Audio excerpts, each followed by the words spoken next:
The sound inside Marston's bar and grill was a living thing, conversations humming, glasses clinking, country music drifting from jukebox speakers that had seen better decades. Worn wooden floors carried the weight of work boots and the occasional dress shoe, all made equal by the dim golden light hanging from fixtures above.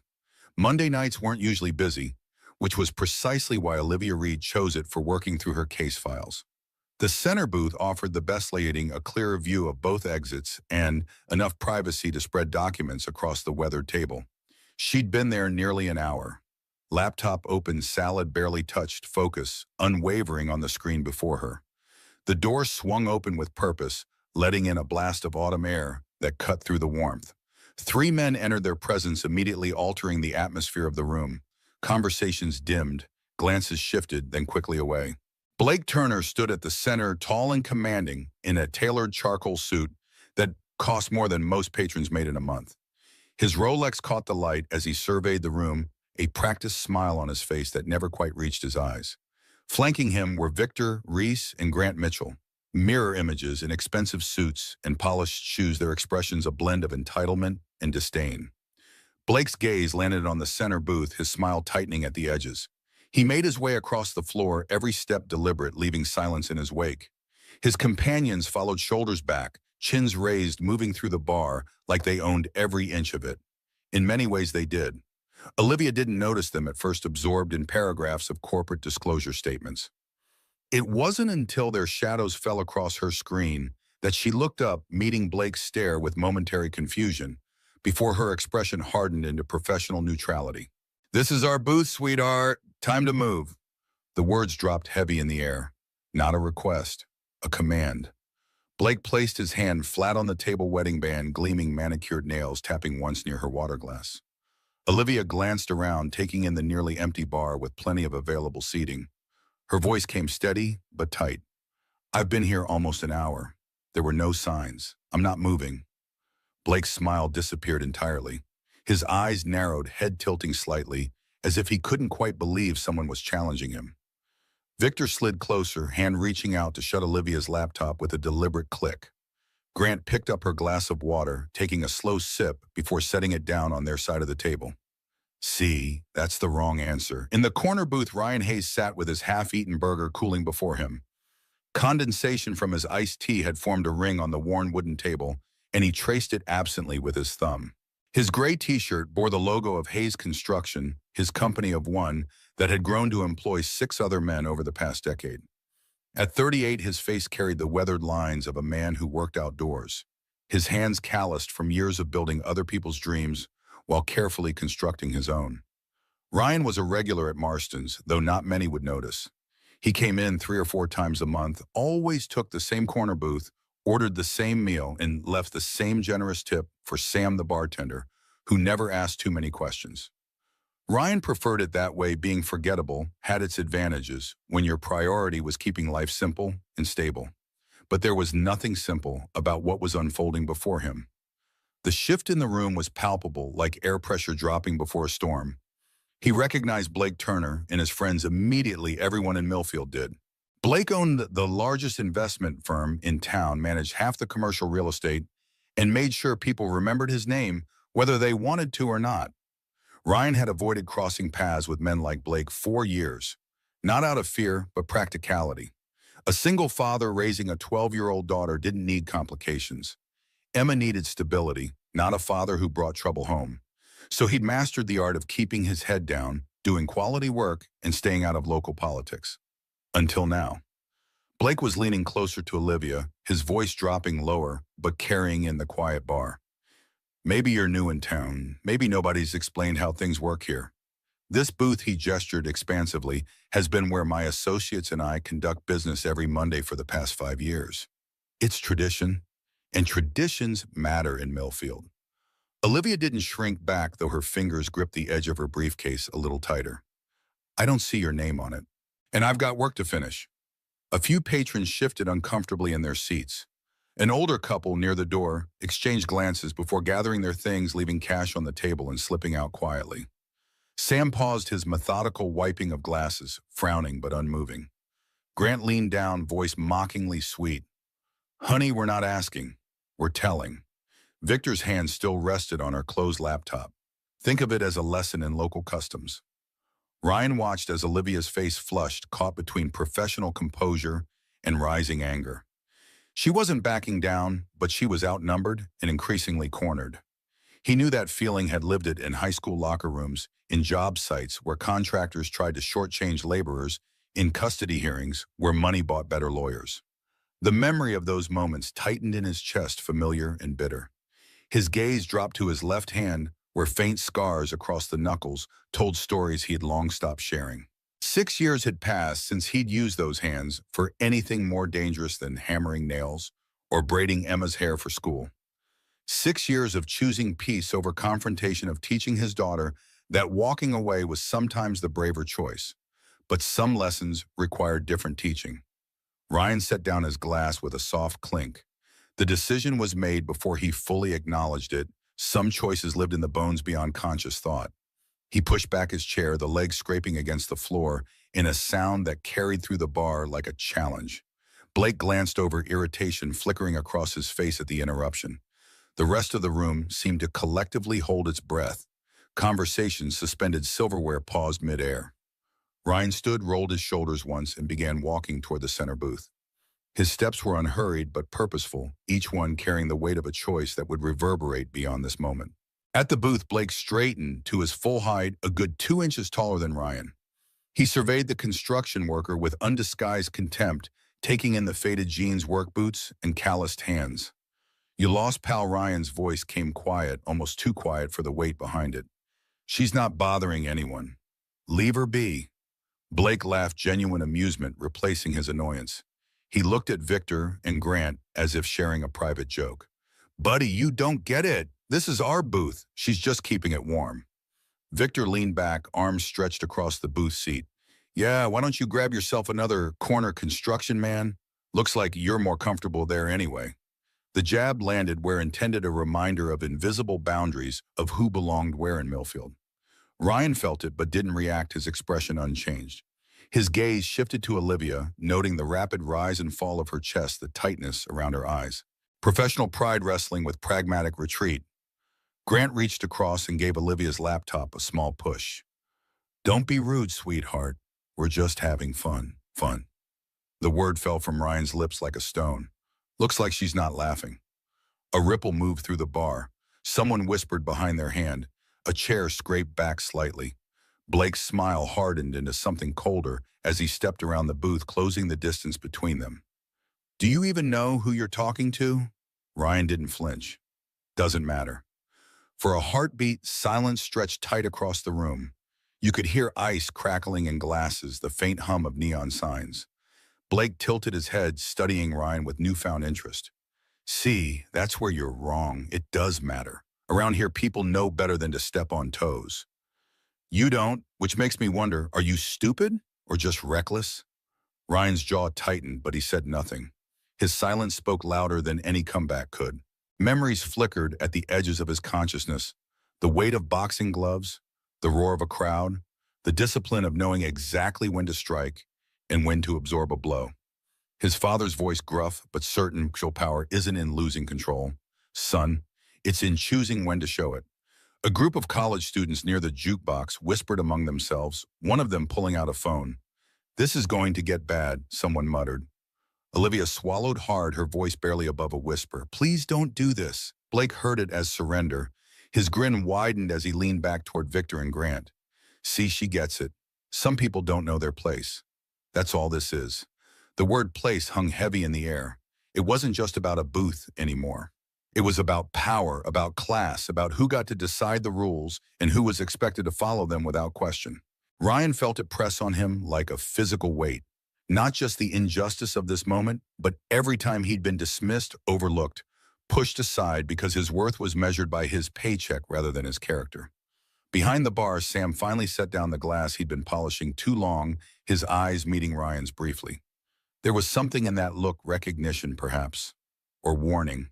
The bartender was caught in the middle, his livelihood dependent on keeping peace, his conscience pulling in another direction entirely.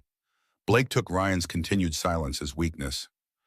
"You know what I'm feeling, generous tonight. How about you join us? We could always use someone to fetch drinks. He winked at Victor, who snickered appreciatively. The sound scraped against Ryan's composure. Not because he cared what these men thought of him, but because of what they represented: the bullies who made Emma cry her first week of school, the contractor who tried to stiff his crew last summer, the judge who'd barely glanced at him during the custody hearing 6 years ago before awarding him full custody, his ex-wife's expensive lawyer unable to hide her prescription drug problem. The memories flashed through Ryan's mind like lightning, burning away the last of his hesitation. He'd walked away from those fights because Emma needed stability more than he needed vindication. But this was different. This wasn't about him. Blake mistook Ryan's reflection for retreat. Taking a half step back, he gestured toward the door. "That's what I thought. Now if you'll—" Ryan's voice cut through, quiet but clear. "The lady was here first. She's working. You can take another booth tonight." Blake's expression shifted from dismissive to dangerous. His voice dropped. "I don't think you understand how things work around here." "I understand just fine." Ryan's gaze remained steady. "You think the rules don't apply to you." Victor moved forward, squaring his shoulders. "You need to walk away while you still can, buddy." Ryan didn't move. Olivia looked between them, conflict evident on her face, grateful for the intervention, but afraid of escalation. Blake leaned in closer, voice dropping to a near whisper. "Let me explain something. I own the construction company that hires your company for subcontract work. I sit on the board that approves building permits. I have lunch with the bank manager who holds your business loan.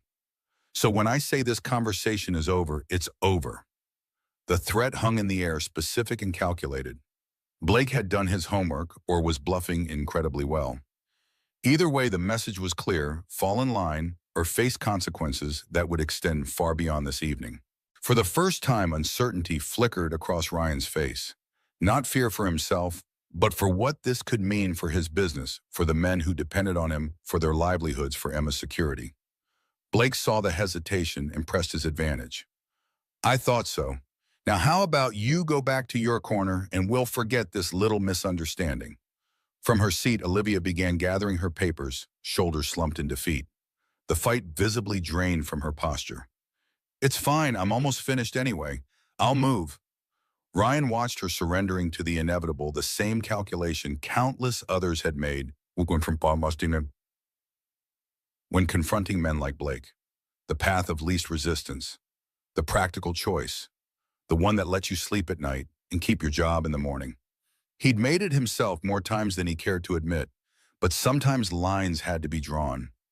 Ryan took a slow breath, centering himself the way he once did before stepping into the ring. His voice remained level. "No, she won't." The bar seemed to collectively inhale. Blake's expression darkened, genuine anger, replacing his smug confidence. He stepped closer, invading Ryan's personal space. "Last chance to walk away with your dignity intact." Behind Blake, Victor and Grant shifted their stances, ready to intervene if necessary. They were used to intimidation, not actual confrontation. Their boss's reputation usually did the heavy lifting. Ryan didn't back up, didn't raise his voice, didn't clench his fists. He simply stood immovable as stone. "I'm not the one risking my dignity here." The implied insult landed precisely. Blake's face flushed dark, his voice rising. "Who the hell do you think you are?" For the first time since standing up, Ryan felt a strange calm settle over him. The kind of clarity he'd known years ago when the noise of the crowd faded and there was nothing but the opponent before him and the space between them. Time seemed to slow, details sharpening the vein pulsing in Blake's temple, the smell of expensive cologne mixing with whiskey, the weight of eyes watching from every corner of the bar. Just someone who knows bullies don't change unless someone stands up to them. Blake's control finally snapped. With surprising speed, he shoved Ryan's shoulder hard, expecting the construction worker to stumble backward, to fold like so many before him. But Ryan didn't budge. He stood rooted, absorbing the impact as if it were nothing. Years of hauling lumber and steel, of building foundations that could withstand storms, had made him solid in ways Blake couldn't comprehend. The failed intimidation hung in the air between them, a power shift so subtle yet profound that the entire room felt it. Blake's smirk faltered, genuine confusion replacing it. Then anger surged back, darker than before. His hand curled into a fist as he pulled his arm back. That's when Ryan moved. It happened fast, too fast for someone his size, someone in work boots and jeans. His hand snapped up, catching Blake's wrist midair, stopping the punch before it fully formed. The motion was fluid practiced, precise muscle memory from countless hours in the ring training that lived in his bones long after he'd hung up his gloves. Gasps rippled through the bar.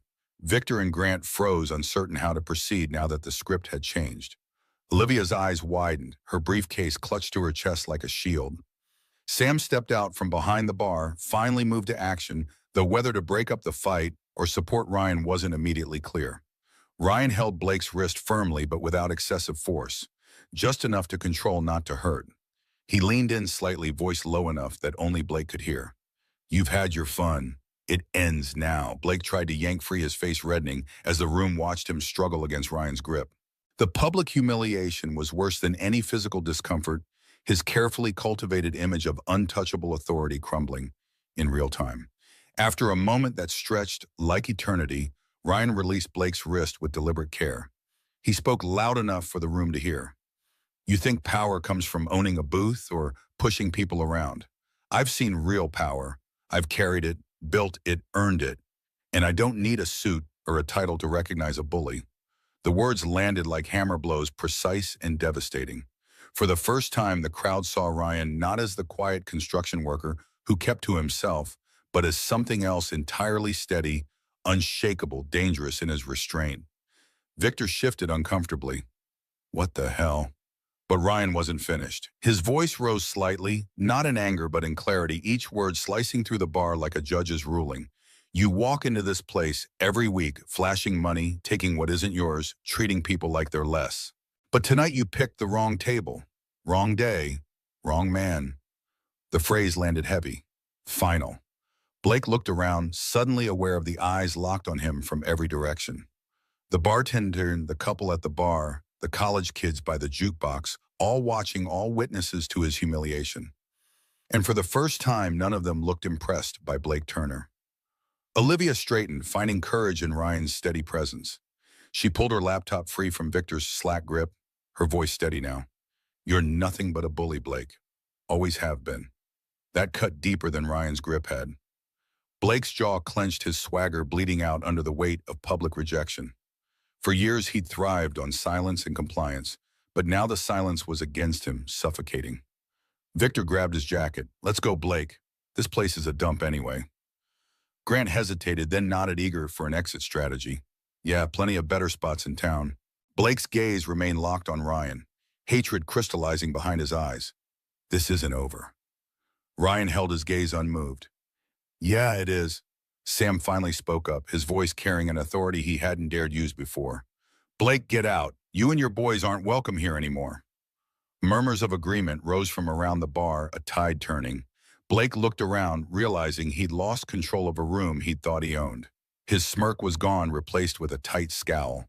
Without another word, he shoved past Ryan, bumping his shoulder hard as he stormed toward the door, Victor and Grant trailing after him. The door slammed shut behind them. The room exhaled collectively. Olivia sat in stunned silence, her laptop clutched against her chest. Her eyes met Ryan's professional composure, giving way to genuine gratitude. "Thank you." Ryan simply nodded, his face calm, almost unreadable. To him, this wasn't victory or heroism. It was necessity, the kind of choice that lived in the space between walking away and being able to look at himself in the mirror the next morning. He didn't step in for thanks or recognition. He did it because the alternative was something he couldn't live with. But to everyone else in the bar, it felt like something bigger. A shift in the air, a rewriting of unspoken rules, a reminder that sometimes the quietest man in the room carried the greatest weight. Sam approached, hand extended. "Ryan Hayes, right? I thought you looked familiar." Ryan took the offered hand, confusion flickering across his face. Sam grinned. "You don't remember me? I was at Westside Gym back when you were training there. You were something else in the ring. The Hurricane, they called you." The revelation rippled through the bar.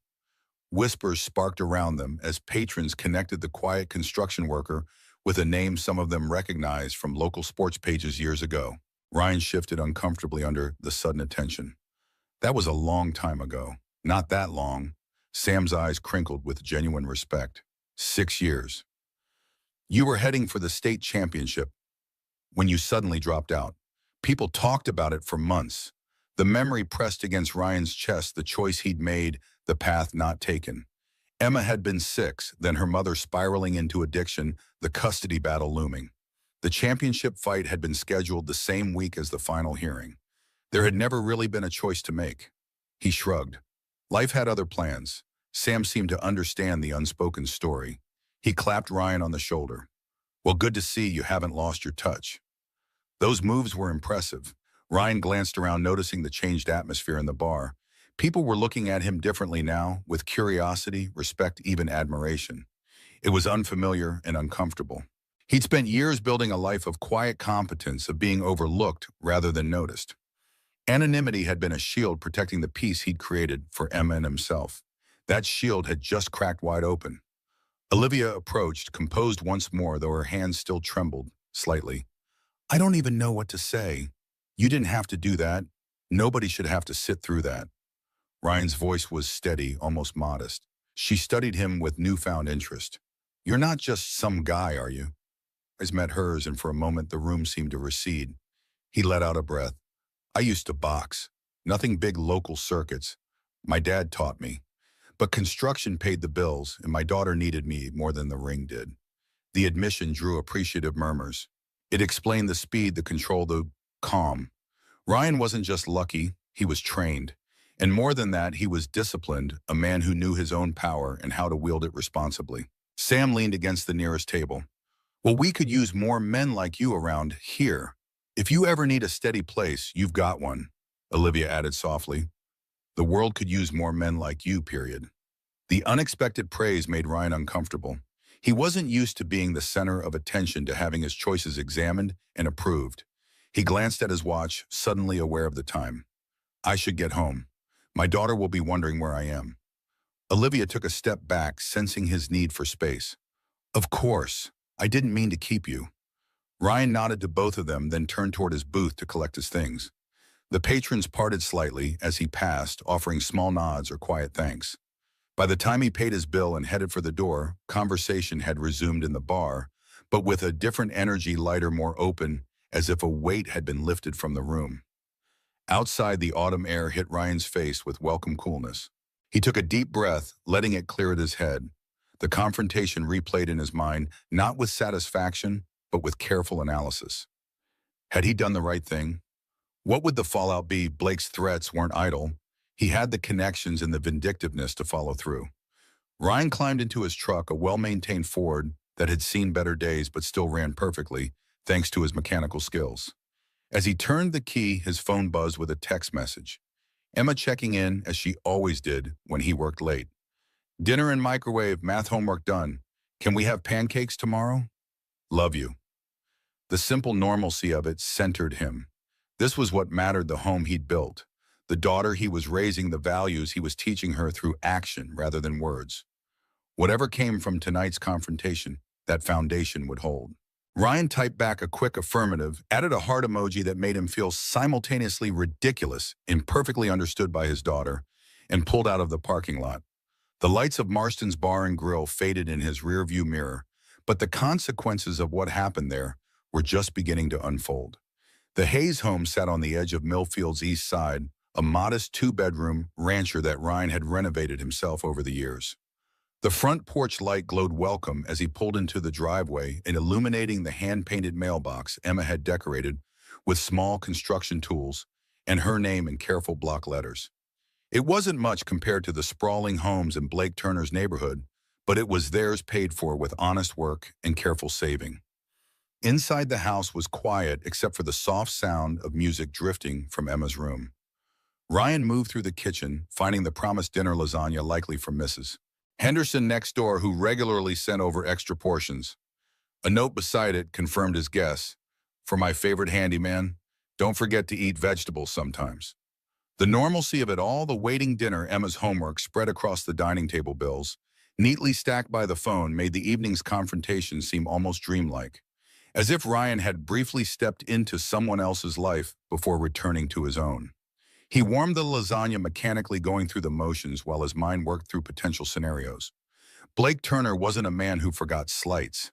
His threats about building permits and contracts weren't empty. He had the influence to create serious problems for Hayes Construction. 6 men besides Ryan depended on those jobs. 6 families who could suffer because he'd chosen to stand up tonight. Ryan rubbed his left hand absently, the old scars tingling with phantom memory. The doctor had warned him years ago that he might experience occasional pain, especially when the weather changed. What he hadn't mentioned was how the scars would ache when old instincts resurfaced, when the carefully constructed walls between his past and present thinned. Emma's bedroom door opened, and she padded into the kitchen in fuzzy socks and an oversized t-shirt that had once been his. At 12, she was all long limbs and serious eyes, her dark hair pulled back in a messy ponytail that reminded Ryan painfully of her mother in better days. "You're late." Her tone held no accusation, just observation. "Got held up at Marston's." Ryan kept his voice casual, unwilling to burden her with adult complications. Emma studied him with unsettling perception, picking up on the tension he thought he'd hidden. Something happened. It wasn't a question. Ryan sometimes forgot how perceptive she was, how quickly she'd learned to read emotional undercurrents after her mother's breakdown. He considered deflecting, then decided against it. He'd never lied to her, even when the truth was difficult. Had a disagreement with someone. Nothing serious? Emma raised an eyebrow in perfect imitation of his own skeptical expression. "The someone being Blake Turner?" Ryan paused for halfway to his mouth. "How did you?" "Maddie texted me. Her dad was at Marston's and saw the whole thing. She says you totally shut down Blake Turner when he was being a jerk to some lady lawyer." Ryan sighed. News traveled impossibly fast in Millfield, especially when it involved one of the town's most prominent citizens being publicly confronted. He should have expected this, should have considered how it might affect Emma at school tomorrow. "It wasn't like that. I just stepped in when someone needed help, that's all." Emma sat across from him, chin propped on her hand. "Maddie says you stopped his punch with one hand like in those kung fu movies." Despite himself, Ryan felt a smile tugging at his lips. It definitely wasn't like that. "So you didn't defend some woman's honor against the biggest jerk in town?" "I wouldn't put it that way." Emma grinned. "That's exactly what Maddie said you'd say." Ryan shook his head, amazed as always at how quickly his daughter was growing up, how she balanced childhood and premature wisdom in ways that both impressed and concerned him. He tried so hard to give her a normal life, to shield her from the kind of drama that had defined her early years with her mother. Now, in one evening, he'd potentially invited exactly that kind of complication back into their lives. Emma's smile faded as she read his expression. "Is this going to be trouble for the business?" The question hit with uncomfortable precision. Ryan considered sugarcoating his answer, then rejected the impulse. Emma deserved better than half-truths. "It might be. Blake Turner has connections, but we'll handle it whatever comes." Emma nodded, accepting this with the resilience that sometimes broke Ryan's heart. She'd learned too young that life could change suddenly, that security was never guaranteed.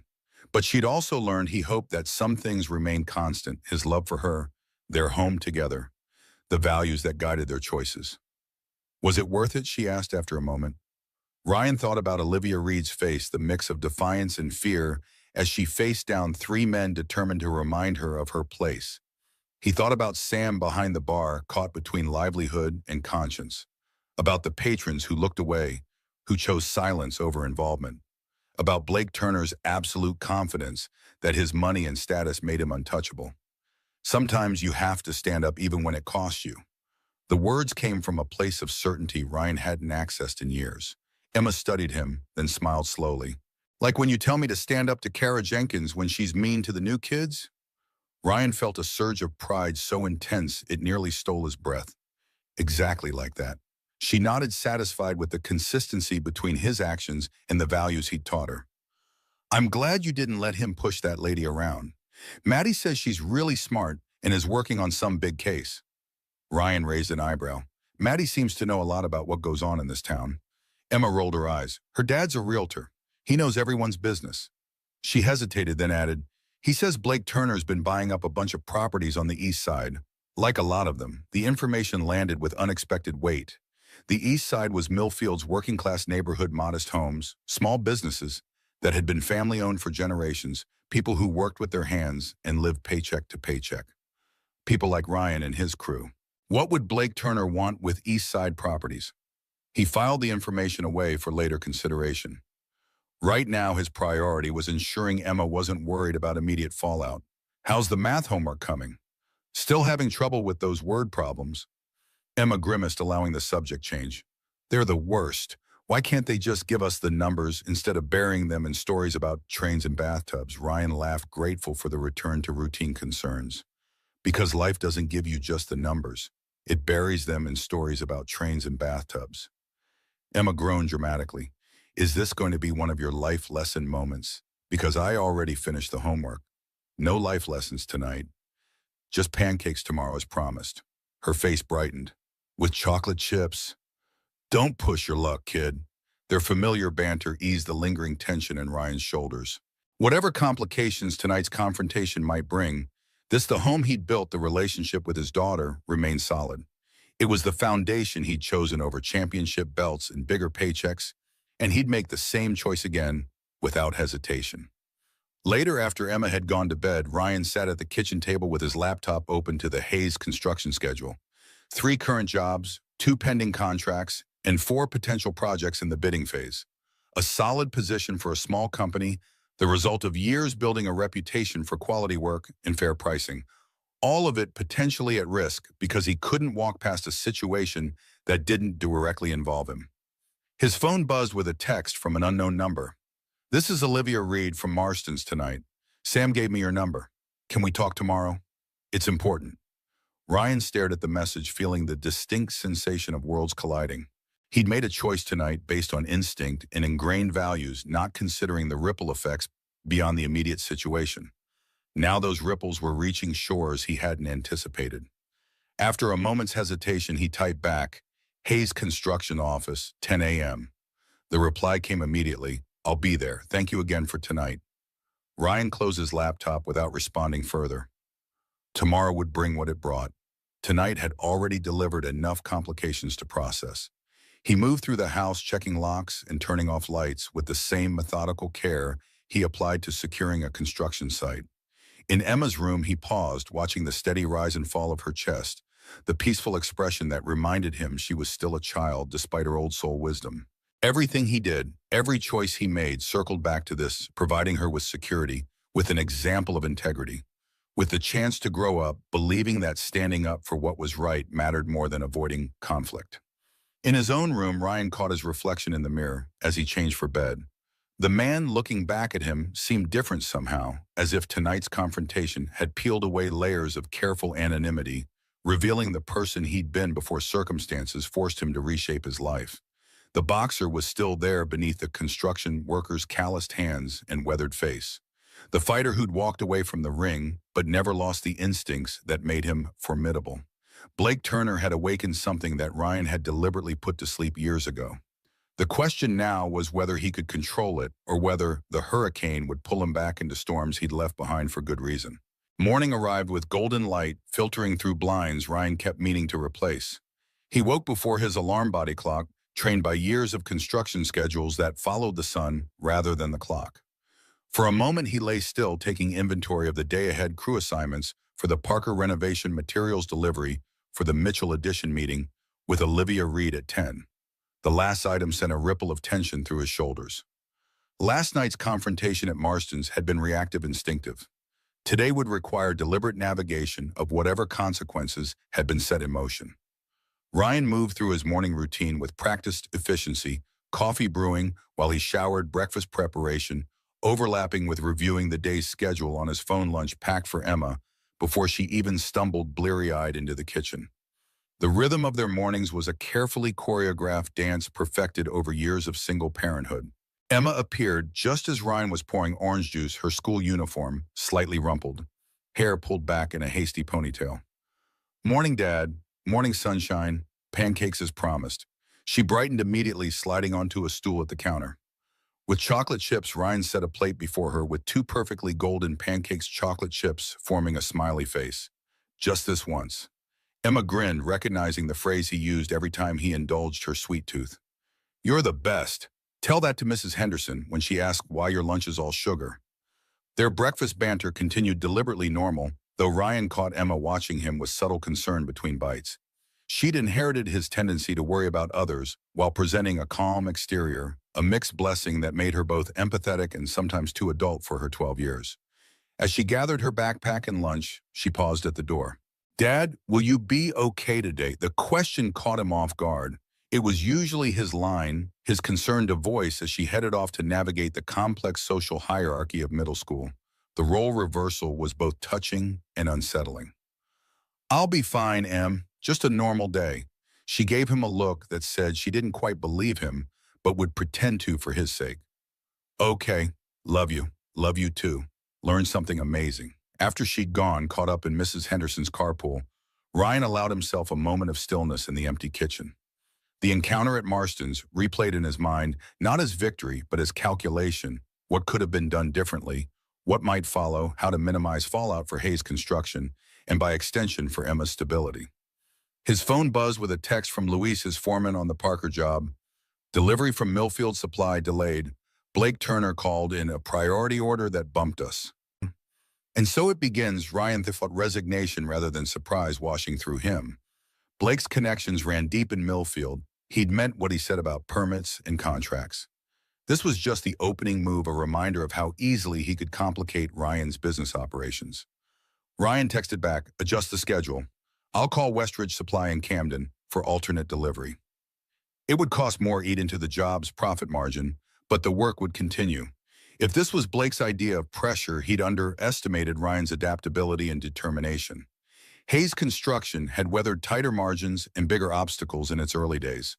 By 9:30, Ryan was at his office, a converted storage space behind Millfield Hardware that he rented at a discount in exchange for occasional repair work around the store. It wasn't impressive: a desk, filing cabinets, a small conference table with 4 chairs and a coffee maker that had seen better days. But it was functional, and in construction, function trumped appearance every time. He just finished rearranging the schedule to accommodate the delivery delay when a knock came at the door. 10 minutes early, either eager or anxious, possibly both. "Come in." Olivia Reed entered, looking markedly different from the woman at Marston's the previous night. Gone was the business casual attire, replaced by a tailored charcoal suit and crisp white blouse that screamed corporate attorney. Her dark hair was pulled back in a sleek knot, her makeup subtle but precise, her leather briefcase expensive but well used. Only her eyes remained the same, intelligent, assessing, carrying a wariness that suggested she'd learned caution the hard way. "Mr. Hayes, thank you for agreeing to meet." Ryan gestured to the chair across from his desk. "Coffee already had 3, but thanks." Her smile was quick, professional. "I'll get right to the point. I believe what happened last night at Marston's wasn't random. Blake Turner specifically targeted me because of a case I'm working on." Ryan leaned back slightly, studying her. This direct approach wasn't what he'd expected: apologies, perhaps, or concerns about his well-being after standing up for her. "Not immediate business." "What kind of case?" Olivia set her briefcase on the desk, snapping it open to remove a folder. "I work for Caldwell and Reed in Boston. I'm here temporarily investigating a series of property acquisitions by Turner Investment Group." The name connection registered. "Reed. Family business. My father's firm." She said it without inflection, neither pride nor defensiveness coloring the admission. "Several residents from Millfield's east side contacted us about aggressive buyout offers. Normally that's just business. But there are irregularities in how these properties are being valued and concerning patterns in how residents are being approached." Ryan thought of Emma's offhand comment about Blake buying east side properties. The coincidence tightened something in his chest. "What kind of irregularities?" Olivia opened the folder, revealing a map of Millfield with several properties highlighted in red. Targeted purchases, creating a very specific footprint. Lowball offers followed by escalating pressure tactics when owners refuse. And most concerning, several residents report water or electrical issues mysteriously appearing after they decline to sell. Ryan frowned. "That's not just aggressive business. That's criminal harassment and potential fraud." "Yes." Olivia's voice was calm, but her eyes had hardened. 3 of our clients have experienced significant property damage after refusing Turner's offers, all traced back to infrastructure problems that city inspectors can't explain. The implications settled heavily between them. Blake Turner wasn't just buying properties, he was systematically forcing people out when they wouldn't sell voluntarily. People like Ryan's neighbors, like the families whose children went to school with Emma, like the elderly couple down the street who'd lived in their home for 40 years. Why are you telling me this? Olivia closed the folder, meeting his gaze directly. Because after last night, you're likely on Turner's radar in a way you weren't before.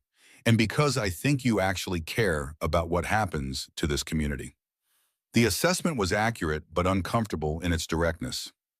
Ryan wasn't used to being seen so clearly by someone he'd just met.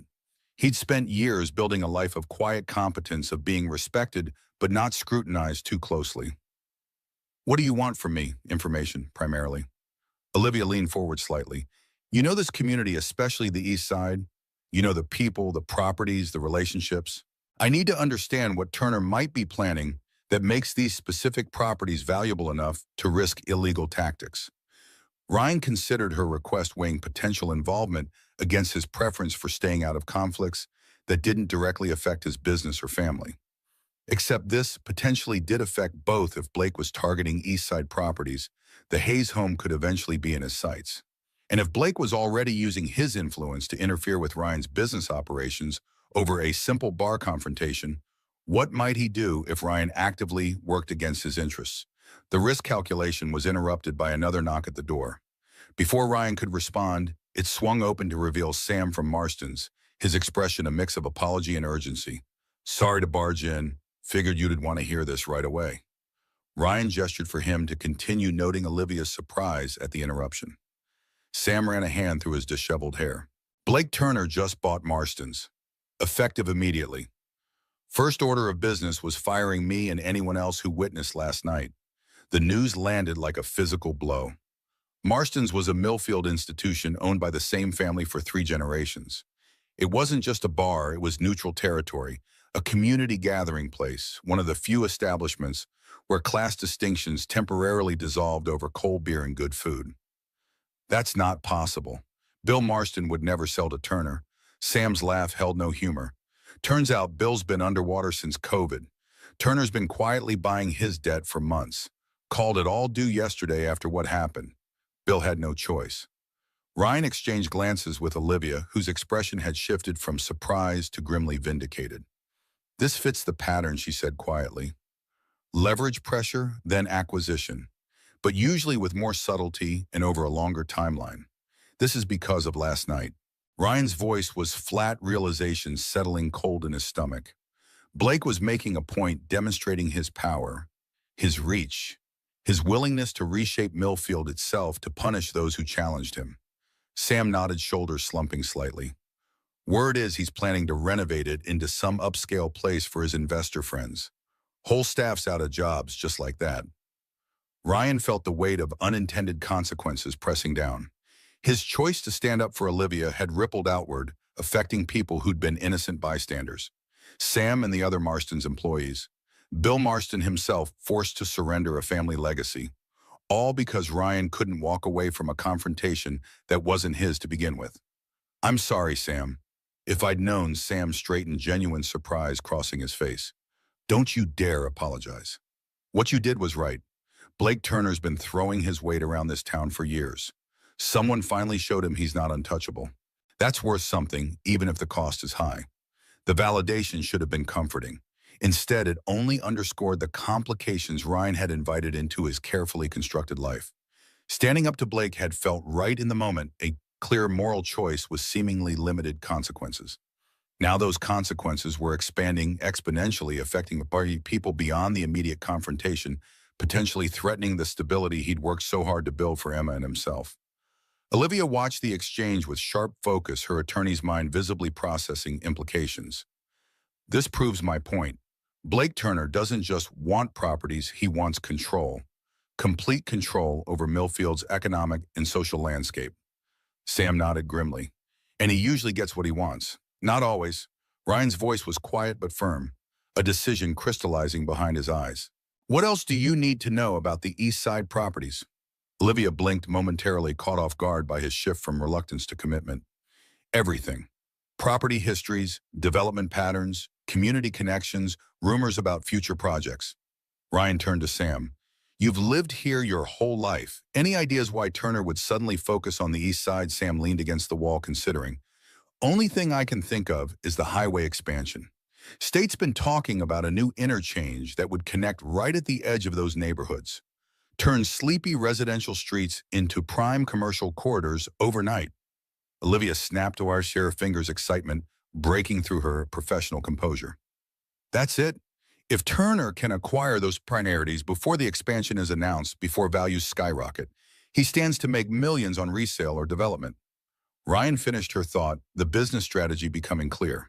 It wasn't just bullying tactics, it was calculated financial manipulation with very real victims. The realization settled into the room like a weight.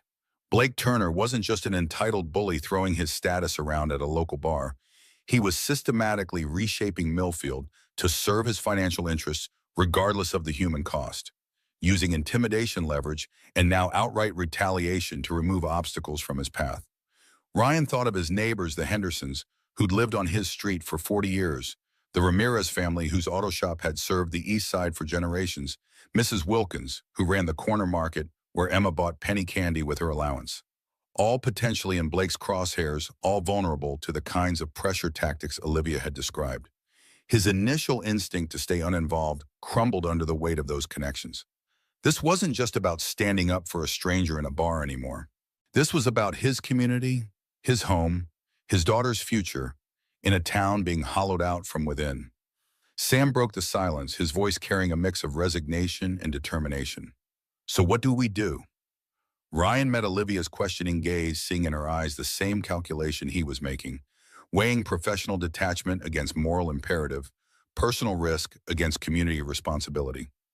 In that shared look, something shifted between them, a recognition, an alliance forming, a decision point reached simultaneously. We fight back. The words came from Ryan with quiet certainty, not bravado but commitment, within the bounds of law and ethics, but we fight back. Olivia nodded slowly, professional reserve, giving way to genuine appreciation. I was hoping you'd say that. The morning after the confrontation at Marston's Millfield awakened to rumors spreading like wildfire. Blake Turner's acquisition of the town's oldest bar dominated conversations at Parker's Diner, the post office, and every workplace where locals gathered. By noon, the story had evolved, details shifting with each retelling, but the core remained unchanged. Ryan Hayes, the quiet construction worker from the East Side, had stood up to Blake Turner and won at least for one night.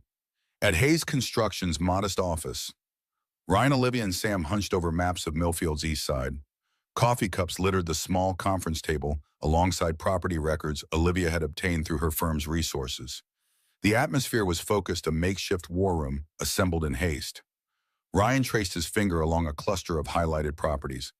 All these homes are owned by people who've lived here 30-plus years. Most are paid off fixed incomes, limited savings. Perfect targets for pressure tactics. Olivia nodded, making notes in a leather-bound portfolio. Classic pattern, target the vulnerable. First create momentum, then use that to pressure holdouts. But there's something strange about this footprint. It's not comprehensive enough for major commercial development. Sam leaned closer, studying the map. Unless he tapped an unmarked area near the proposed highway interchange. What about the wetlands behind Oak Ridge Drive? Counties had them protected for years, but rumor is they've been reassessing the environmental impact classification. A new possibility crystallized in the room. If those wetlands were reclassified, if the properties Blake was acquiring created access points to previously undevelopable land, Olivia's eyes widened. The scope would be massive. Not just flipping houses for profit when the interchange goes in, building an entirely new commercial district from scratch. Ryan finished her thought, the business strategy becoming clearer. The kind of development that would shift Millfield's entire economic center from the historic downtown to Blake's privately owned complex. The implications settled heavily. This wasn't just about individual properties or even one neighborhood. Blake Turner was orchestrating a fundamental restructuring of Millfield itself, one that would benefit his investors while potentially decimating the small businesses and working-class neighborhoods that had defined the town for generations. Sam pushed back from the table, running a hand through his hair. So he's not just being a vindictive ass about the bar. This is bigger. Much bigger. Ryan's jaw tightened as he studied the map, seeing his hometown through new eyes. Everything he'd built was here, his business, his home, the stable life he'd created for Emma. If Blake succeeded, all of it would be vulnerable. The stakes have changed. Olivia's voice cut through his thoughts, professional, but with an undercurrent of steel. She gathered her notes with practiced efficiency. I need to report this to my firm.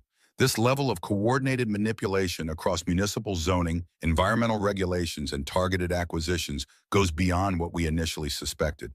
What does that mean for your investigation? Ryan studied her face, sensing a shift in her approach. Olivia hesitated, conflict visible in her expression. Honestly, it means more resources, but also more scrutiny. High-profile cases attract attention, both wanted and unwanted. And Blake Turner has connections beyond Millfield, political allies, business partners with deep pockets. What she wasn't saying hung in the air between them. Higher stakes meant greater risk. For her career, if she pursued a case against powerful interests and failed. For Ryan and others in Millfield, if they aligned themselves against Blake publicly. Sam broke the uncomfortable silence. I should go. Got interviews at 3 restaurants in Camden. Turns out bartending jobs don't grow on trees when you've been blacklisted by the richest man in the county. The reminder of Sam's situation, suddenly unemployed after years at Marston's, sharpened Ryan's resolve. This wasn't an abstract legal case or business dispute. Real people were already suffering consequences. I might have something for you. Ryan reached for his phone. Johnson's Hardware in the West End needs someone for their contractor counter. Not bartending, but decent pay, regular hours. Owner owes me for fixing his roof last winter. Sam's expression shifted from resignation to cautious hope. You'd do that for me, Ryan shrugged, uncomfortable with gratitude for what seemed like basic decency. You lost your job because I chose to get involved. Least I can do is help find you another one. Something unspoken passed between the two men, an acknowledgement that choices had consequences, that standing up for principles created obligations that extended beyond the moment of decision. After Sam left with Johnson's contact information, Ryan turned back to Olivia, who had been watching the exchange with thoughtful assessment. You do that a lot, don't you? Her voice was softer than before, personal rather than professional. Do it, take responsibility for others. Even when the situation isn't your creation. The observation was uncomfortably perceptive, piercing the careful boundaries Ryan maintained between his public persona and private motivations. Most people in Millfield knew him only as a reliable contractor, a devoted single father, occasionally as a former boxer who'd walked away from potential championship glory. Few looked deeper than those surface facts. It's not about responsibility, it's about community. Ryan kept his tone neutral, deflecting from the more personal implication. If we don't look out for each other, we're just easy targets for people like Blake Turner. Olivia studied him with the focused attention she might give a complex legal brief, as if trying to reconcile contradictions in the evidence before her. You didn't hesitate last night at Marston's, not even for a second. Most people would have at least calculated the risks before stepping in. The statement hung between them, not quite a question, but clearly inviting explanation. Ryan considered deflecting again, maintaining the professional distance that felt safest. But something about Olivia's direct gaze, her willingness to put herself on the line professionally to pursue this case, deserved honesty in return. I've been on the other side of that situation. When my ex-wife's addiction spiraled, when we were fighting for custody of Emma, when my boxing career imploded. Ryan's voice remained steady, but his eyes revealed the weight of those memories. I know what it feels like when no one steps up, when everyone finds it easier to look away. Olivia absorbed this, her professional mask softening. That explains a lot. Ryan shifted uncomfortably, unused to being seen so clearly. So what's our next step with Turner? The deliberate change of subject wasn't lost on Olivia, but she respected it, switching seamlessly back to attorney mode. I need documentation, evidence linking these property acquisitions to specific pressure tactics, testimony from residents who've experienced harassment or unexplained property issues after refusing to sell. Gathering that won't be easy. People here are scared of Blake, even before he bought Marston's, to make a point. That's where you come in. Olivia closed her portfolio, decision made. These people don't know me, don't trust me, but they know you. They trust Hayes Construction. If you can make the introductions, I can build the case. The request was significant, asking Ryan to leverage his reputation in the community to potentially put his business relationships at risk by explicitly aligning against Blake Turner. The choice was no longer about a single moment of standing up in a bar. It was about committing to a sustained confrontation with the most powerful man in Millfield. Before Ryan could respond, his phone rang. The screen displayed Emma's school, a call that instantly overrode all other considerations. He answered immediately, tension tightening his shoulders. "Hello?" The school secretary's voice came through, professionally concerned. "Mr. Hayes, there's been an incident involving Emma. She's all right, but Principal Townsend would like you to come in right away." Ryan's heart rate accelerated, parental concern, overwhelming all other thoughts. "I'll be there in 10 minutes. He ended the call, already reaching for his truck keys. Olivia read his expression instantly. "What's happened?" "Something at Emma's school. I have to go." She nodded, gathering her materials efficiently. "Of course. We can continue this later." Ryan hesitated at the door, conflicting priorities warring within him. The investigation into Blake's activities felt suddenly remote compared to potential trouble involving his daughter. Yet the two were potentially connected. His confrontation with Blake might already be having ripple effects that reached Emma. "I'll call you." He managed the promise, both professional and something more personal than he'd intended. Olivia's response carried understanding beyond the words themselves. "I'll be here." Millfield Preparatory Academy occupied a stately brick building that had once been the town's high school before declining enrollment led to consolidation with neighboring districts. Now it served as a private school for grades 6 through 12, catering to families who could afford the tuition, or in Emma's case, who qualified for the limited scholarship program. Ryan pulled into the visitors' parking lot, noting the sleek luxury vehicles that surrounded his weathered truck. The class distinctions in Millfield were never more visible than at the school where Emma navigated between worlds as one of the few scholarship students from the East Side. The main office was cool and efficiently quiet, the secretary's expression carefully neutral as she escorted Ryan directly to Principal Townsend's office. Inside, Emma sat in an oversized chair, her school uniform impeccable, except for a tear at the knee of her tights. Her posture was rigid, eyes focused on her folded hands, jaw set in a way that mirrored Ryan's own expression when confronting an unwelcome situation. Across from her, Principal Townsend sat behind an imposing desk, his silver-framed glasses and carefully knotted tie projecting authority and institutional permanence. Beside him stood a woman Ryan recognized immediately, Patricia Turner, Blake's wife, and chair of the school's board of trustees. "Mr. Hayes," Principal Townsend gestured to the empty chair beside Emma. "Thank you for coming so quickly." Ryan moved to his daughter's side, noting the slight tremble in her clasped hands despite her composed expression. "What happened?" "There was an altercation during lunch period." Principal Townsend's tone was measured, practiced in delivering difficult information to parents. "Emma and Leah Turner had a disagreement that unfortunately escalated to physical contact." The connection registered immediately. Leah Turner Blake and Patricia's daughter, Emma's classmate. The confrontation at Marston's had indeed followed Ryan home, manifesting in the delicate social ecosystem of middle school, where children often enacted the tensions brewing in the adult world. Patricia Turner's voice cut through the office, polished and precise. Leah came home with scratches on her arm. She says Emma attacked her completely unprovoked. Emma's head snapped up, indignation breaking through her careful composure. "That's not true." She was saying horrible things about Dad, calling him a... Her voice faltered, unwilling to repeat whatever insult had triggered the confrontation. Ryan placed a steadying hand on Emma's shoulder, feeling the tension vibrating through her small frame. "Emma has never been in trouble before. She's not a violent kid." Principal Townsend nodded acknowledgement rather than agreement. "We're aware of Emma's otherwise exemplary record. However, our zero-tolerance policy on physical altercations is very clear." The implication hung in the air. Consequences were coming regardless of provocation or context. Ryan had encountered this institutional rigidity before, the way rules were applied with technical equality that often masked deeper inequities. A scholarship student in conflict with the daughter of the board chair faced an uphill battle regardless of the circumstances. Patricia Turner straightened, adjusting a gold bracelet on her wrist with practiced precision. "Given the circumstances and considering Emma's scholarship status, I believe suspension is the appropriate response. Perhaps it would provide time for reflection on proper behavior expected of Millfield prep students." The threat was thinly veiled, not just suspension, but potential revocation of the scholarship that made Emma's attendance possible. Ryan felt a surge of protective anger, tempered by the tactical awareness that losing his composure would only validate Patricia's implied assessment of his family's worthiness to be part of the Millfield prep community.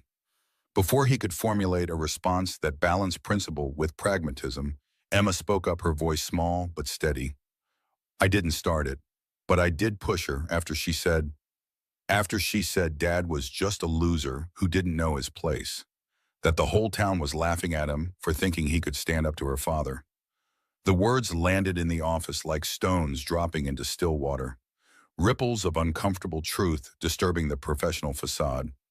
Principal Townsend shifted in his chair, glancing uneasily between Patricia Turner and Ryan. Patricia's perfectly composed expression hardened almost imperceptibly. "Children often misunderstand adult situations. I'm sure Leah was simply repeating something she overheard without understanding the context." Ryan studied Patricia Turner with new insight. She knew exactly what had happened at Marston's. The confrontation had been discussed in the Turner household, likely framed in terms that protected Blake's ego while dismissing Ryan as inconsequential. And now their children were enacting the same power dynamics in the school cafeteria. The realization clarified his approach. "Principal Townsend, I understand the school's position on physical contact. Emma knows better, and there will be consequences at home for that choice. But I'd also like to know what the school's policy is on verbal bullying, particularly when it involves disparaging another student's family." The strategic pivot was subtle but effective, shifting focus from Emma's reaction to the provocation that triggered it. Principal Townsend's expression reflected recognition of the conversational chess move. "We take all forms of bullying seriously, Mr. Hayes. If Emma reports that Leah was making derogatory comments, we'll certainly address that as part of our investigation." Patricia Turner's composure slipped momentarily, a flash of calculation crossing her features. "I'm sure we all want what's best for the girls. Perhaps a day of reflection for both students would allow emotions to settle." The suggested compromise revealed her concern. She hadn't expected Ryan to navigate the situation with such measured restraint, to effectively challenge the institutional dynamics without becoming confrontational. A formal investigation into Leah's behavior wasn't part of her anticipated outcome. Principal Townsend seized the offered middle ground. "One day of in-school reflection for both students seems appropriate. They'll complete their academic work separately and participate in conflict resolution with our guidance counselor." It wasn't perfect justice. Emma was still facing consequences for standing up against bullying, but it was better than the suspension Patricia had initially suggested. Ryan weighed pushing further against the practical reality of Emma's vulnerable position as a scholarship student. Emma made the decision for him, her voice stronger now. "That's fair. I shouldn't have pushed her even though she was being mean." The maturity in her response made Ryan's chest tighten with a complex mix of pride and sadness. Pride in her character, sadness that at 12 she already understood the necessity of accepting imperfect outcomes in an unequal system. Principal Townsend nodded, relieved at the resolution. "Excellent. Emma, you can return to class now. The reflection day will be tomorrow." As Emma gathered her backpack, Patricia Turner rose with practiced grace. "I should be going as well. Board meeting preparations await." Ryan caught her gaze as she moved toward the door, holding it long enough to communicate understanding. He recognized the attempted power play and had effectively countered it. Something shifted in her expression, a reassessment of the construction worker she'd previously dismissed as inconsequential. "Mr. Hayes." Her acknowledgement was cool but carried a note of new respect, or at least wariness. "I believe you and my husband had a misunderstanding recently." Ryan kept his response measured. "I wouldn't call it a misunderstanding. Your husband knows exactly what happened." A hint of something, perhaps genuine curiosity, flickered across Patricia's perfectly maintained exterior.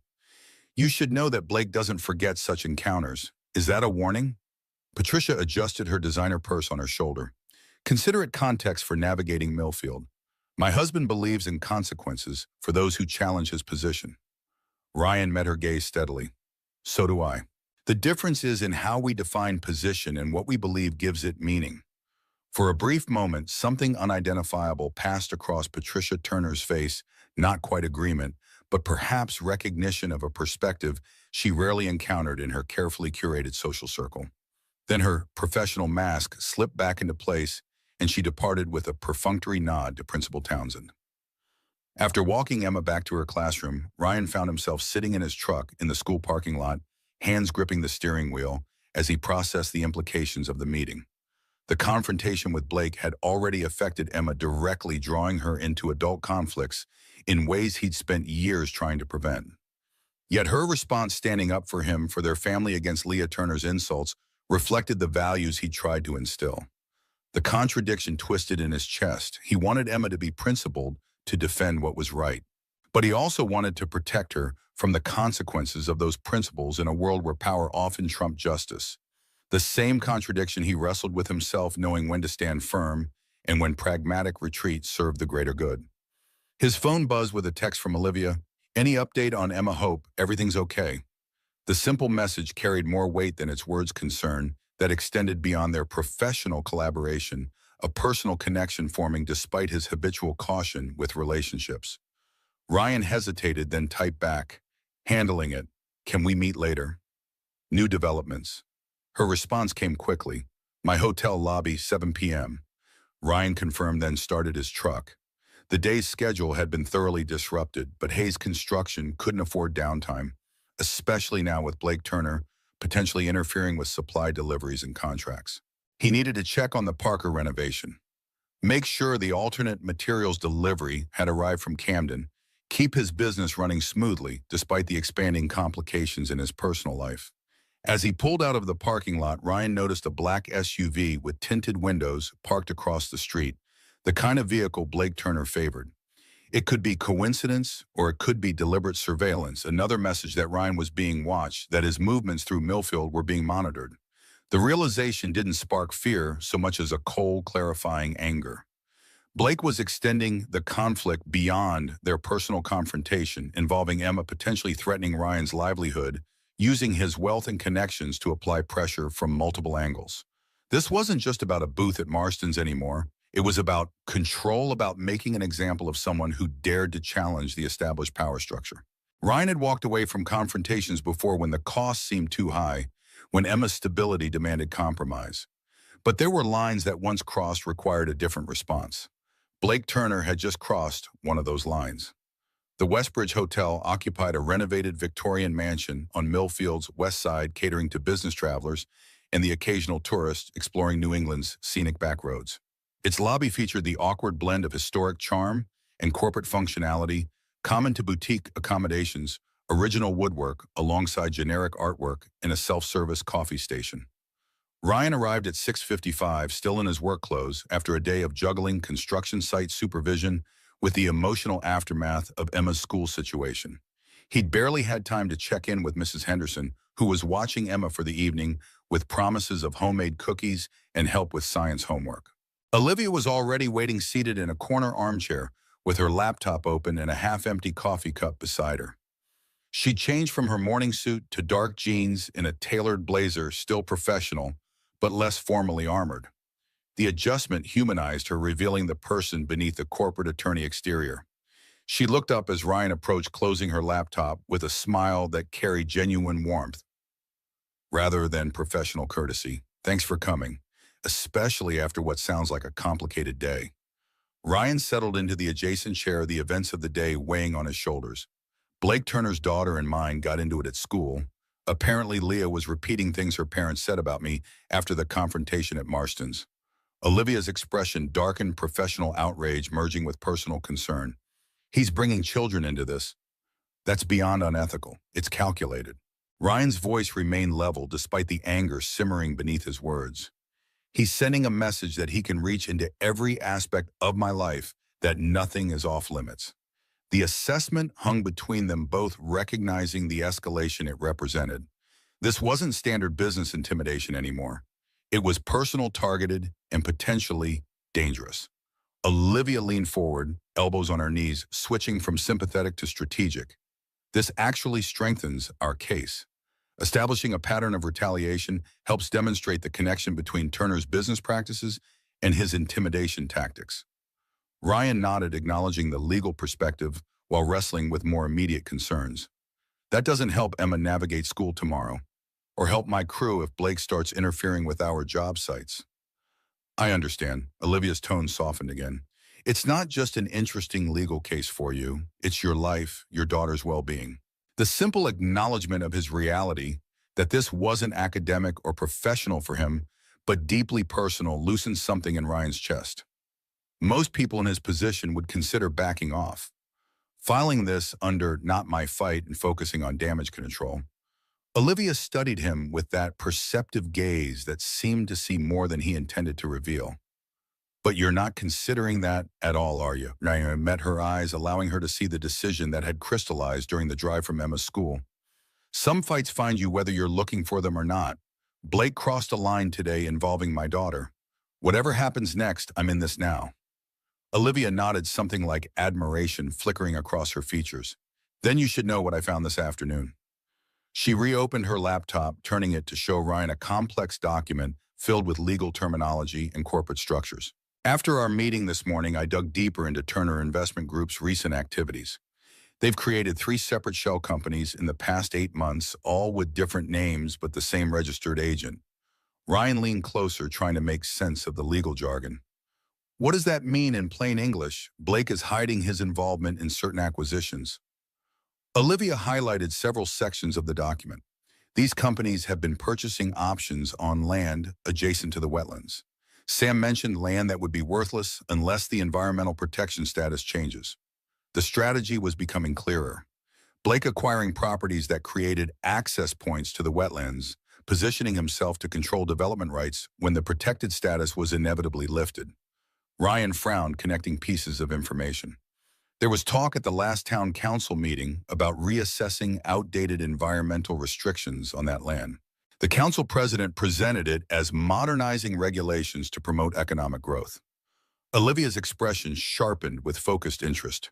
Who's the council president? James Whitaker, law partner at Davis, Whitaker and Reed. Ryan paused, the connection suddenly obvious. No relation to you. I'm guessing Olivia's laugh held no humor. Definitely not. But potentially related to Blake Turner's wife through her first marriage, if my research is correct.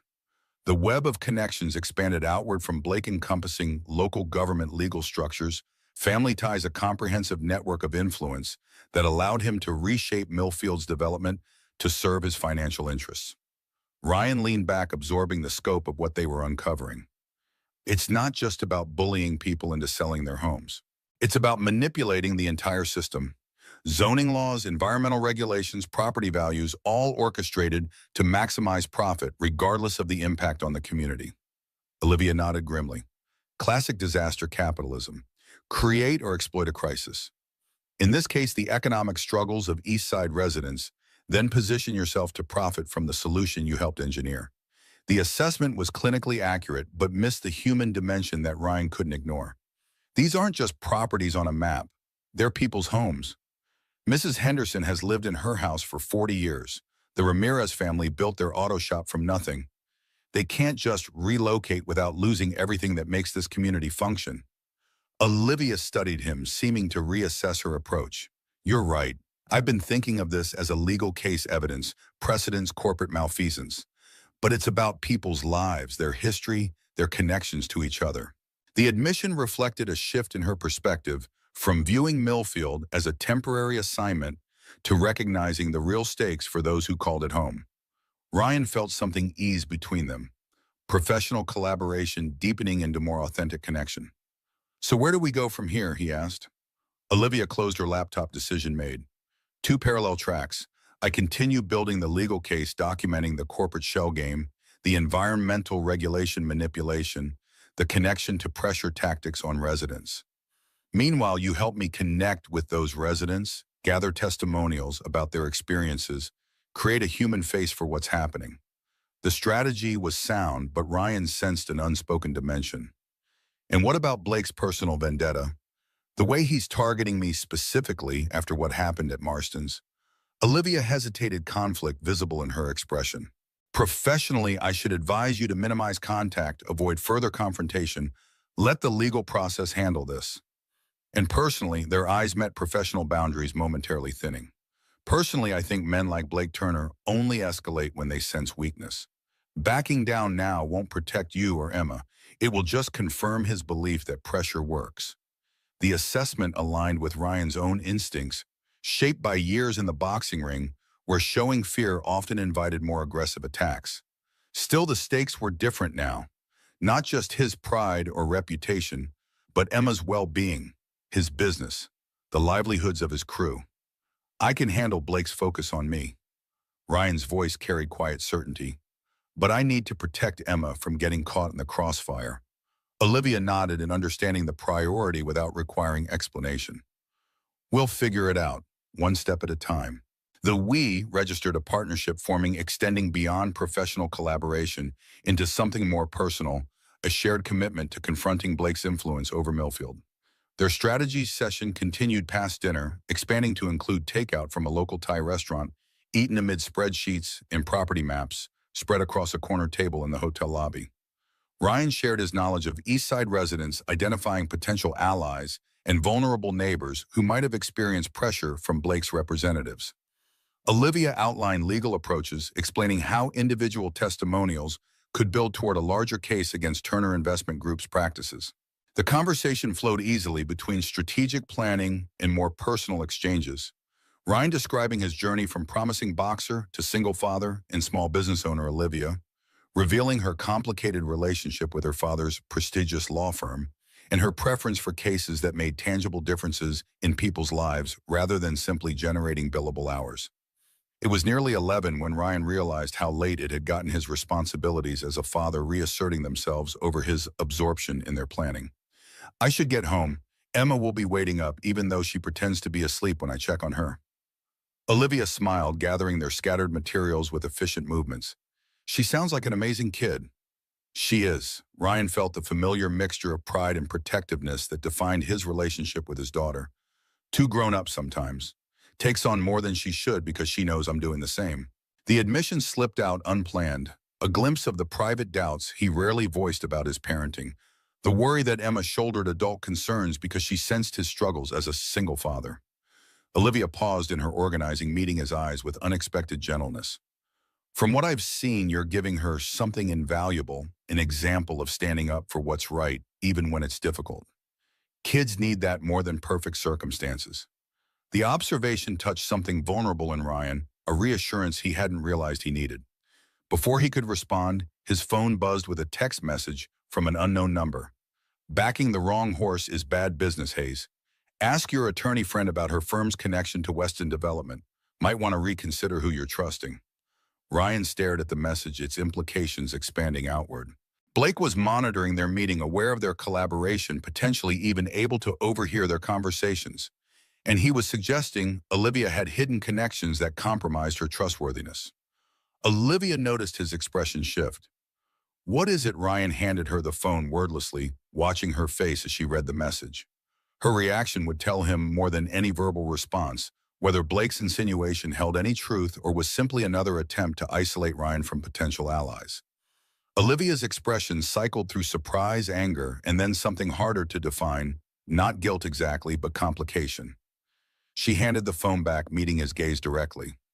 He's watching us and trying to drive a wedge between us. Is there any truth to it? About your firm and Weston Development? She didn't look away, her response measured but forthright. Weston is a client of Caldwell and Reed. Yes, they're a large development corporation with interests across New England. But my investigation into Turner Investment Group is separate and authorized by the firm's partners. Ryan absorbed this, weighing the incomplete disclosure against the transparency of her current response. Why wouldn't you mention that connection earlier? Olivia sighed, professional composure momentarily giving way to genuine frustration. Because it's not directly relevant to this case. Because client relationships in a corporate firm are complex. Because she hesitated, then continued with reluctant honesty. Because I didn't want you to question my motives or commitment. This case matters to me, Ryan. What Blake Turner is doing to Millfield is wrong, regardless of who else my firm represents. The admission hung between them, not a complete explanation perhaps, but an honest one that acknowledged both professional complexity and personal investment. Ryan considered pushing for more details, then recognized the strategic goal behind Blake's message to create mistrust between potential allies, to isolate Ryan from legal expertise that could challenge Turner Investment Group's practices. Blake's watching us. Ryan redirected, focusing on the immediate security concern. Probably had someone following us since this morning. Might even have this place bugged. Olivia glanced around the hotel lobby with new wariness.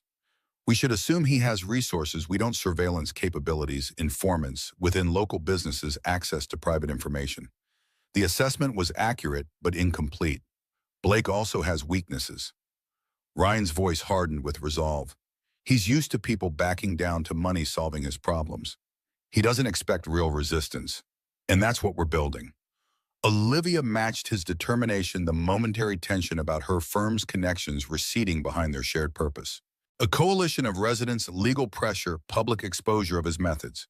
The kind of resistance he can't simply buy off or intimidate. The strategy was sound, but Ryan couldn't shake the knowledge that Blake had escalated from professional pressure to personal targeting, involving Emma monitoring Ryan's movements, attempting to isolate him from allies. The coming days would likely bring further escalation, testing Ryan's commitment to standing against Millfield's most powerful resident. As if reading his thoughts, Olivia touched his arm lightly. We need to be careful. Blake clearly doesn't respect boundaries, professional or personal. Ryan nodded, the weight of their undertaking settling more firmly on his shoulders. This isn't just about business for him anymore. It's about control, about making an example of anyone who challenges his authority. Then we make sure he doesn't face just one challenger. Olivia's voice carried conviction beyond professional determination. We build a community response, because that's what he's really afraid of. Not one person standing up, but many standing together. The insight resonated with Ryan's own understanding of bullies, shaped by both childhood experience and adult observation. Intimidation worked because it isolated targets, made them feel alone and vulnerable. The antidote was connection, solidarity, the knowledge that others stood with you. As they parted in the hotel parking lot, Ryan felt the dual weight of risk and purpose settling into his bones. Whatever came next, whatever pressure Blake applied, whatever tactics he employed, the path forward was clear. Not just defense against Blake's development plans, but active resistance against the system of influence and intimidation he had built in Millfield. Emma was waiting up as predicted, pretending to be deeply absorbed in a book when Ryan opened her bedroom door. Her attempt at casualness was betrayed by the speed with which she looked up, relief visible in her eyes despite her effort to appear nonchalant. Hey, Dad, you're late. Ryan leaned against the doorframe, taking in the familiar details of her room's science fair trophies alongside stuffed animals she claimed to have outgrown, but couldn't bear to discard, the careful balance between childhood and approaching adolescence that defined her current stage of life. Sorry about that. Working on something important. Emma set her book aside, dropping the pretense of not waiting up.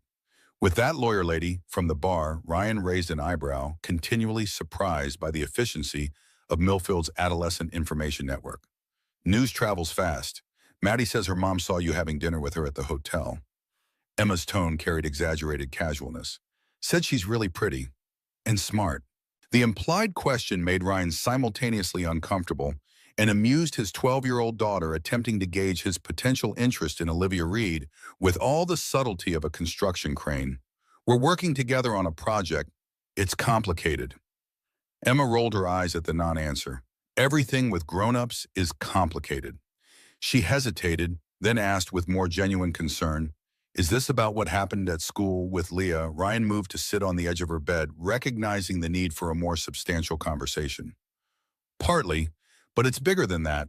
Remember how you mentioned Blake Turner buying properties on the east side? Emma nodded, her expression shifting from preteen curiosity to more serious attention. Turns out there's more to it. He's planning something that could change Millfield in ways that would hurt a lot of people we know. Ms. Reed is helping me understand the legal side of what's happening. Emma absorbed this, her perceptiveness, sometimes startling in its adult clarity. Is that why Leah was so mad today? Because her dad's mad at you for getting in his way. The assessment was remarkably accurate for a 12-year-old, evidence of Emma's ability to connect social dynamics to underlying adult conflicts. Ryan nodded, acknowledging her insight. Something like that. Which is why I need you to be extra careful at school. This situation with Blake Turner might get more complicated before it gets better. Emma's expression revealed understanding beyond her years. You're not backing down, are you? even though he's rich and powerful and owns half the town? It wasn't a question, not really. She knew the answer, had witnessed her father's approach to injustice throughout her childhood, the quiet, steady resistance to bullying and exploitation that defined his character more clearly than any words could express. Ryan met her gaze directly, honoring her maturity with honesty. Some fights find you whether you're looking for them or not, and sometimes walking away costs more than standing your ground. Emma nodded, accepting this with the resilience that both impressed and saddened Ryan, her early understanding of difficult choices and their consequences. Her next question carried the weight of memory of lessons learned too young. Is it going to be like when Mom left, when everything changed all at once?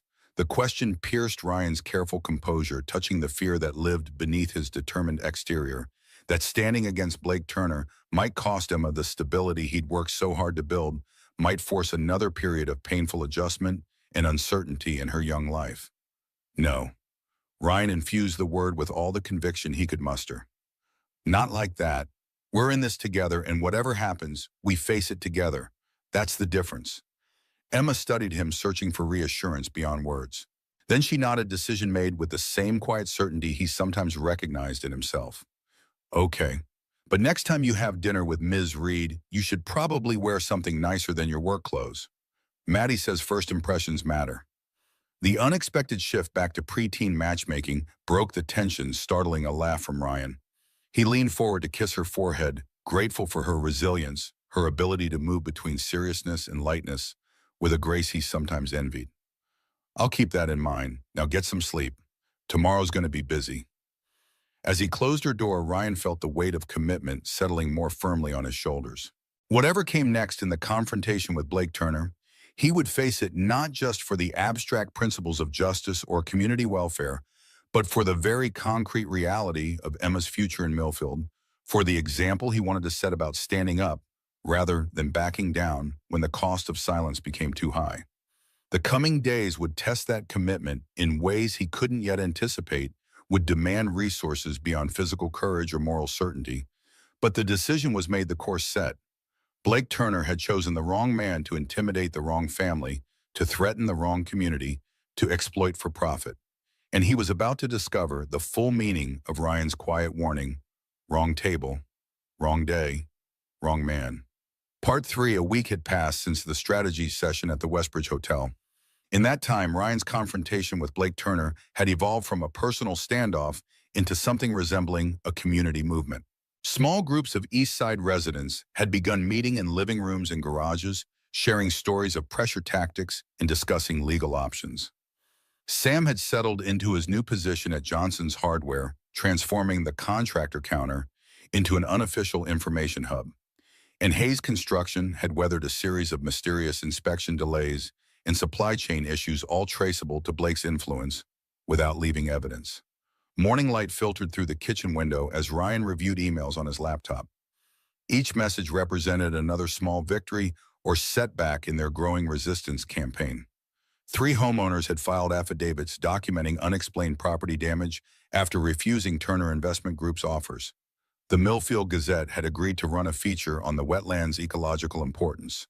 But 2 of Ryan's pending contracts had been unexpectedly canceled without explanation. Emma moved around the kitchen with practiced efficiency, preparing her lunch while quizzing herself for a science test. The week had been challenging for her as well. Though the official reflection day with Leah Turner had ended without incident, the social dynamics at Millfield Prep had shifted. Some classmates from West Side families had begun avoiding her, while others, particularly those whose parents lived on the East Side, had drawn closer. Dad, Mrs. Ramirez asked if we're still having the meeting at our workshop tonight. Emma didn't look up from her sandwich assembly, casual mention of community organizing, now part of their morning routine. 7 o'clock, Ryan nodded, impressed by his daughter's adaptation to their new normal. Tell her we've got 15 people confirmed so far. The planned gathering at Hayes Construction's workshop represented a significant escalation in their strategy. Until now, resistance had been fragmented. Individual residents filing complaints, Ryan and Olivia gathering evidence, Sam spreading information. Tonight would bring these threads together, creating the unified opposition that Blake's divide-and-conquer tactics had always prevented. Emma zipped her lunch into her backpack. Maddie says her dad heard that Mr. Turner is planning to go to the State Environmental Board next week to appeal the wetlands classification directly, bypassing the town council completely. Ryan frowned. Blake was adapting faster than anticipated, finding alternative pathways when conventional channels proved resistant. It was the approach of a man accustomed to achieving his objectives regardless of obstacles, identifying the pressure point most vulnerable to his particular form of leverage. Is that even possible? Ryan kept his tone neutral, not wanting to burden Emma with adult concerns. Emma shrugged, her expression reflecting maturity beyond her years. Maddie's dad says with enough money and connections, almost anything is possible. The assessment was uncomfortably accurate, a 12-year-old's distillation of how power functioned in Millfield and beyond. Ryan felt a familiar mixture of pride in his daughter's perceptiveness and sadness that circumstances had accelerated her understanding of such realities. His phone vibrated with an incoming call from Olivia. Their communication had evolved over the past week, professional collaboration deepening into something more personal without either explicitly acknowledging the shift. Morning, any updates on the State Environmental Board angle? Olivia's voice carried the crisp efficiency that signaled she was already at her temporary office. I was just about to call you about that. My sources confirm Blake submitted an expedited review request citing urgent economic development imperatives. He's leveraging contacts on the board to fast-track consideration. The strategy was classic Blake. When faced with local resistance, escalate to a higher authority where his influence might prove more effective. The State Environmental Board was notoriously susceptible to political pressure, especially when framed in terms of economic growth and job creation. Can we challenge it? Ryan watched Emma gather her things, conscious of measuring his words. We can and we will. Olivia's tone reflected determination rather than certainty, but we need to consolidate our local position first. Tonight's meeting is crucial. We need residents willing to testify about pressure tactics, property damage, the ecological value of those wetlands to the neighborhood. Ryan nodded, though she couldn't see him. I'll handle the logistics. Luis is bringing extra chairs from the Parker job site. Sam's organized refreshments. Mrs. Henderson's rallied most of Cedar Street. The coordination reflected a week of careful networking, building the infrastructure of resistance that Blake's resources and connections would find difficult to dismantle. Individual pressure points were vulnerable. A community united around shared values proved far more resilient. After Emma departed with Mrs. Henderson's carpool, Ryan moved through his morning with practiced efficiency. The Parker renovation needed adjustment after yet another delayed inspection. The Mitchell addition required alternative materials when their regular suppliers suddenly claimed inventory shortages. Each complication carried Blake Turner's invisible fingerprints, each requiring Ryan's adaptation and problem-solving. By mid-afternoon, he'd reached Caldwell and Reed's temporary office, where Olivia had transformed a single room into what resembled a campaign headquarters. Maps of Millfield's east side covered one wall, color-coded to indicate properties already acquired by Turner Investment Group, those under active pressure, and strategic parcels still holding out. Another wall displayed corporate structure diagrams connecting Blake's various shell companies to their acquisitions. She looked up as he entered, professional focus, giving way to genuine pleasure at his arrival. Her smile carried warmth that hadn't been there during their first meetings, the gradual revelation of the person beneath the corporate attorney exterior. Just got off the phone with my contact at the State Environmental Protection Division. Olivia pushed aside her laptop. Blake's expedited review request includes something interesting, a supporting letter from a company called Northeastern Wetlands Restoration, offering to enhance and rehabilitate the area while allowing mixed-use development. Ryan studied the corporate letterhead she slid across the desk. Another shell company. Olivia nodded, professional satisfaction visible in her expression. Incorporated 3 months ago, registered agent is Blake's personal attorney, and their only project to date is a similar restoration in Springfield that ended with a shopping center and luxury condos where protected marshland used to be. The revelation confirmed their understanding of Blake's comprehensive strategy, not just acquiring properties and manipulating regulations, but creating an entire ecosystem of seemingly independent entities to facilitate his objectives. Each piece technically legal in isolation, the pattern of manipulation only visible when viewed as an integrated whole. Ryan settled into the chair across from her desk, the week's accumulated fatigue momentarily visible in his posture. This is all impressive detective work, but will it actually stop him? Blake can create new shell companies faster than we can track them. He can appeal to higher authorities when local ones resist. He has virtually unlimited resources and connections. The momentary vulnerability wasn't something Ryan would have revealed a week ago, his habitual self-sufficiency giving way to the authentic partnership developing between them. Olivia recognized this, her response balancing professional assessment with personal understanding. You're right about his resources, but he has vulnerabilities that money can't fix. She gestured toward the community map. Blake's entire strategy depends on people feeling isolated, on believing resistance is futile. What's happening now, neighbors talking to neighbors, sharing information, standing together, that's what he can't easily counter. The observation aligned with Ryan's own experience. Throughout his construction career, he'd watched wealthy developers steamroll individual opposition while carefully avoiding unified resistance. Blake Turner's approach to Millfield followed this pattern, isolating potential opponents, applying tailored pressure to each, ensuring no collective response could form. That's what tonight is about then. Not just gathering information, but building something Blake can't easily tear down. Exactly. Olivia's expression shifted to something more personal, momentarily setting aside professional calculation. Though I have to admit, I didn't expect to find myself organizing community resistance when I came to Millfield on a routine corporate investigation. Ryan studied her with genuine curiosity. Why did you get involved this deeply, I mean? You could have documented the corporate connections, filed your report, and moved on to the next case. The question hung between them, an invitation to move beyond professional collaboration into more personal territory. Olivia considered it with characteristic thoughtfulness, weighing her response. I grew up in places like Millfield. Before my father built Caldwell and Reed into what it is now, we lived in working-class neighborhoods where community mattered, where people looked out for each other because systems weren't designed to protect them. Her voice carried conviction beyond professional determination. I became a lawyer to fix those systems, not to help people like Blake Turner exploit them more efficiently. The admission revealed layers to Olivia that Ryan hadn't fully appreciated, not just a corporate attorney temporarily engaged with Millfield's problems, but someone whose personal history resonated with the community's struggle. The revelation shifted something between them, professional boundaries thinning further. Before Ryan could respond, his phone vibrated with a text from Luis. Inspection issue at the Mitchell site. Building commissioner says our revised plans don't meet new code requirements. Requirements that didn't exist yesterday. The message represented another example of Blake's indirect pressure tactics, using regulatory channels to complicate Hayes Construction's operations without direct confrontation. Ryan showed Olivia the text frustration momentarily visible in his expression. He's targeting your business systematically now. She frowned, professional concern merging with personal outrage. This goes beyond intimidation into potential tortious interference. Ryan pocketed his phone, already calculating schedule adjustments. We'll handle it. I've got alternatives for every job site, backup suppliers for all materials.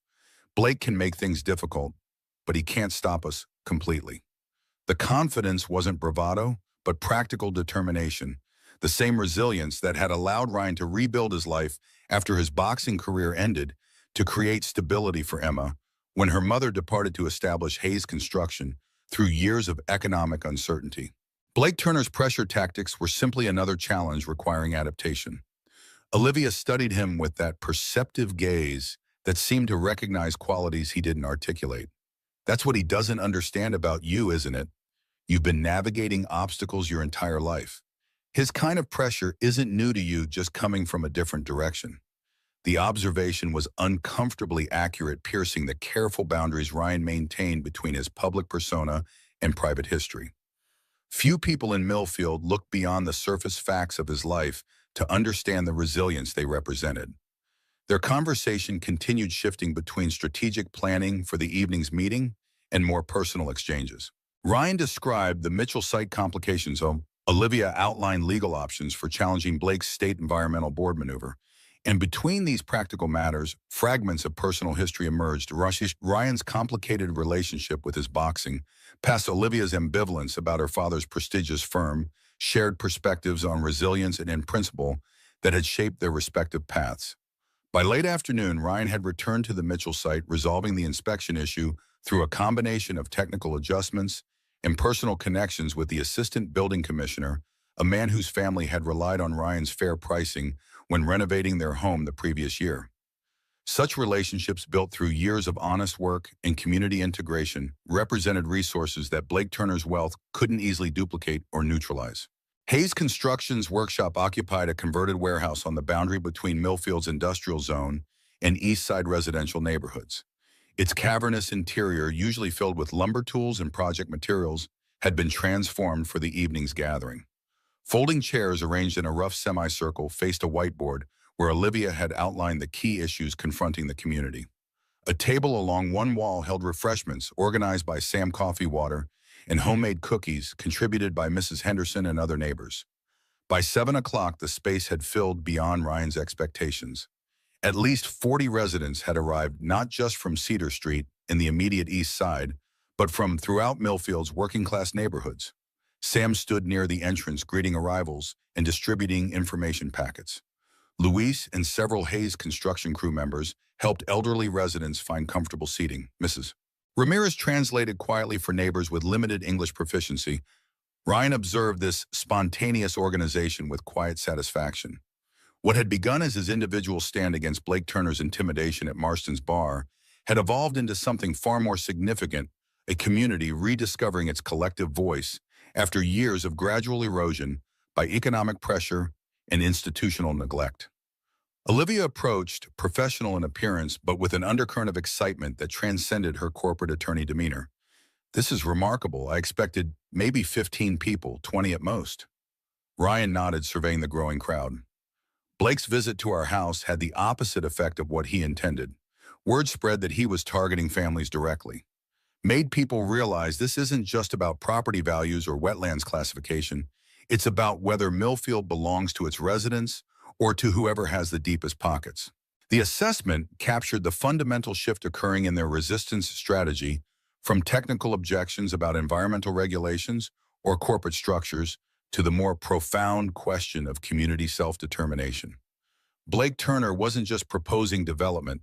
He was attempting to fundamentally reshape Millfield according to his financial interests, regardless of the human cost to existing residents.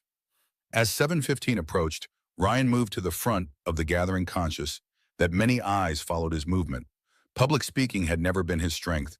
He preferred actions to words, concrete problem-solving to rhetoric.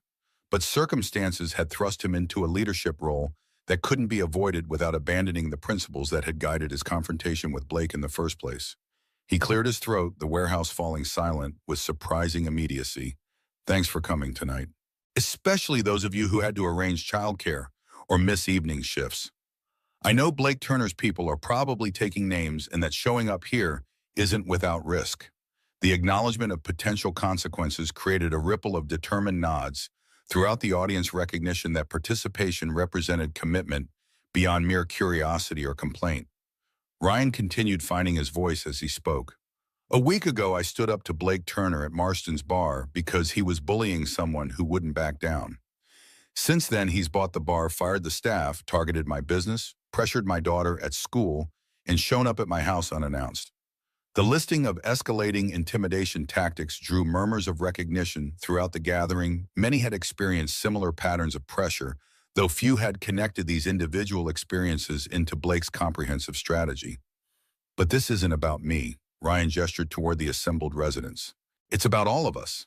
About whether Millfield remains a community where working people can afford to live, where small businesses can operate, where families can put down roots without fear of being priced out when some investor decides their neighborhood would be more profitable as luxury condos." The framing resonated visibly with the audience, heads nodding, expressions shifting from concerned to determined.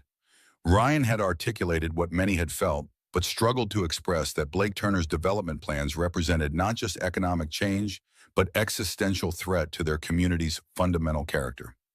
Ryan stepped aside, gesturing for Olivia to take his place. For the next 45 minutes, she outlined their findings about Blake's activities with practiced precision. The pattern of property acquisitions, the shell companies disguising his involvement, the wetlands reclassification strategy, the coordinated pressure tactics against holdout property owners, the planned appeal to the State Environmental Board. Throughout her presentation, residents contributed their experiences, each testimony adding another piece to the comprehensive picture of Blake's operations. Mrs. Henderson described water damage in her basement that mysteriously appeared after she declined a purchase offer.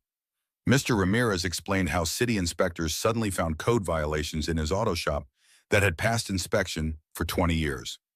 Each story revealed another facet of Blake's systematic approach to reshaping Millfield to serve his financial interests. As the meeting progressed, something shifted in the warehouse atmosphere.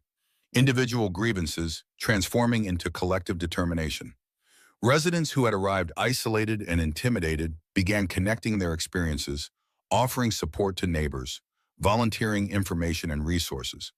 The very community cohesion that Blake's tactics were designed to prevent was forming in direct response to those tactics.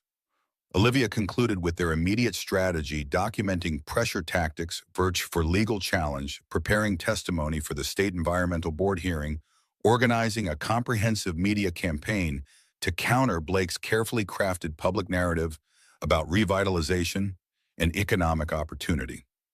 When she finished, an older man at the back raised his hand, Bill Marston, former owner of the bar, where the confrontation between Ryan and Blake had originated.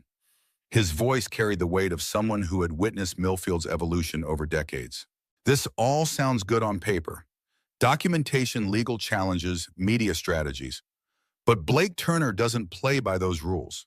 He's already showing he'll escalate beyond what's comfortable, showing up at people's homes, targeting their livelihoods, involving children. Are we prepared for how ugly this could get? The question hung in the air, giving voice to the unspoken concern many had brought to the meeting. Blake Turner wasn't just a businessman pursuing profit. He was someone willing to cross boundaries that most considered inviolable. Opposing such an adversary carried risks beyond professional or economic consequences. Ryan stepped forward, meeting Bill's gaze directly. That's exactly why we're meeting like this. Blake's strength is isolating people, making each person feel they're facing him alone. Together, we're harder to intimidate. If he targets one business, others step in to help. If he pressures one family, neighbors provide support. The response wasn't empty reassurance, but practical strategy, the same approach that had sustained working-class communities through countless challenges, from economic hardship to natural disasters. Collective resilience against forces too powerful for individuals to withstand alone. Sam spoke up from near the entrance. I lost my job at Marston's when Blake bought it to make a point. But Johnson offered me a position because Ryan vouched for me. That's how we counter Blake's tactics, by having each other's backs when he tries to isolate us. The practical example resonated throughout the room, concrete demonstration that Blake's intimidation could be effectively countered through community solidarity. Other voices joined in, offering similar experiences of mutual support in the face of pressure tactics. As the discussion continued, the workshop door opened to admit an unexpected arrival. Patricia Turner, Blake's wife, immaculately dressed and distinctly out of place in the industrial setting. Conversation halted abruptly, tension replacing the collaborative atmosphere that had been building throughout the evening. Ryan moved toward her, positioning himself between Patricia and the assembled residents. "This is a private meeting, Mrs. Turner." Patricia maintained perfect composure despite the palpable hostility directed toward her. "I'm well aware, Mr. Hayes. I'm not here as Blake's representative." The claim hung in the air, skepticism visible on every face. Patricia Turner had never been seen in Millfield separate from her husband's interests as chair of the school board, as hostess at Turner Investment Group, functions as the polished corporate spouse, extending Blake's influence into social spheres he couldn't directly access. Olivia approached, professional wariness evident in her posture. "Then why are you here?" Patricia surveyed the room, taking in the maps on the wall, the information packets, the gathered residents. For a moment, something shifted in her carefully maintained exterior, calculation giving way to what appeared to be genuine conviction. "Because you need to understand what you're actually facing." Her voice remained controlled, but carried unexpected intensity. Blake isn't just planning a development, he's orchestrating a complete restructuring of Millfield's economic geography, the commercial district, residential neighborhoods, transportation infrastructure, everything. The revelation created a ripple of murmurs throughout the workshop. Patricia continued, each word precisely chosen. The wetlands reclassification is just the beginning. There's a comprehensive zoning overhaul planned for next quarter. Property tax reassessments targeted specifically at East Side neighborhoods. Infrastructure improvements that will make certain areas uninhabitable during construction. The highway interchange is already approved at the state level, regardless of local opposition. Ryan studied her with narrowed eyes, searching for the manipulation beneath this apparent disclosure. Why would you tell us this? Patricia met his gaze directly, something unidentifiable passing across her features. Because Blake's vision for Millfield doesn't include exceptions. Not for working-class neighborhoods, not for community landmarks, and not for me. The statement hung in the air, unexpected vulnerability from someone they'd viewed solely as Blake's polished accomplice. Olivia stepped closer, professional assessment engaging. You're saying you have a personal stake in opposing your husband's plans. Patricia's expression remained controlled, but something shifted in her posture, subtle indication of resolve beneath her perfect exterior. Blake has filed for divorce. After 20 years of marriage, I've been deemed inconvenient to his objectives. Just like Marston's bar. Just like the East Side, just like anything that doesn't align with his vision for Millfield's future. The revelation landed with physical impact in the silent workshop. Patricia Turner, the ultimate insider, was being discarded by the same system of influence and manipulation that threatened their community. The personal dimension added unexpected complexity to their understanding of Blake's operations. Ryan exchanged glances with Olivia, silent communication passing between them. If this was manipulation, it was extraordinarily sophisticated. If genuine, it represented a potential resource they couldn't afford to dismiss outright. What exactly are you offering? Ryan kept his tone neutral, neither accepting nor rejecting the unexpected alliance. Patricia reached into her designer purse, removing a flash drive, which she placed on the nearest table. Internal documents from Turner Investment Group. Development plans, financial projections, communications with state officials about bypassing local regulations. Everything you need to understand the comprehensive strategy you're facing. The offering represented potentially invaluable intelligence, internal documentation, that their investigation could never have access through conventional channels. Yet skepticism remained visible throughout the workshop, residents understandably wary of apparent assistance from someone so closely associated with their opponent. Olivia picked up the flash drive, her expression professionally neutral. And what do you want in exchange? Patricia adjusted her purse strap, composure momentarily slipping to reveal genuine fatigue beneath her polished exterior. Nothing you'd find objectionable. Blake has structured our prenuptial agreement to minimize what I receive in divorce. These documents provide leverage evidence of assets deliberately hidden from valuation. The explanation carried plausible self-interest, financial motivation, rather than sudden moral awakening. Patricia wasn't claiming conversion to their cause, merely alignment of objectives that made cooperation mutually beneficial. Ryan studied her with careful assessment. Assuming these documents contain what you claim, why come to us rather than your own attorneys? Patricia's response carried the calculation of someone navigating dangerous waters with clear-eyed pragmatism. Blake owns the legal community in this county. Any attorney I approach will report back to him within hours. He's already frozen my personal accounts, restricted my access to our home, initiated rumors about mental instability to undermine my credibility. The tactics she described matched Blake's established pattern: isolation, resource restriction, reputation, damage applied now to his wife rather than East Side residents. The consistency lent credibility to Patricia's account, suggesting genuine vulnerability rather than elaborate deception. Olivia weighed the flash drive in her palm, professional assessment engaging. We'll need to verify these documents, understand exactly what they reveal, and how they can be legally utilized. Patricia nodded, accepting this measured response. That's reasonable. You'll find everything authenticated with metadata intact. I may have been reduced to an inconvenient obstacle in Blake's path, but I wasn't naive about our marriage. I've maintained detailed records for years. The statement revealed layers to Patricia Turner that they hadn't anticipated, not merely Blake's polished corporate spouse, but someone who had recognized the precariousness of her position and prepared accordingly. It suggested resources beyond the flash drive, potential alliance more valuable than initially apparent. As Patricia turned to leave, Ryan spoke again. Why now? You've been part of Blake's world for 20 years. What changed? She paused at the door, something genuine finally breaking through her carefully maintained exterior. Watching your daughter stand up for you at school, seeing how she defended her father even knowing the consequences.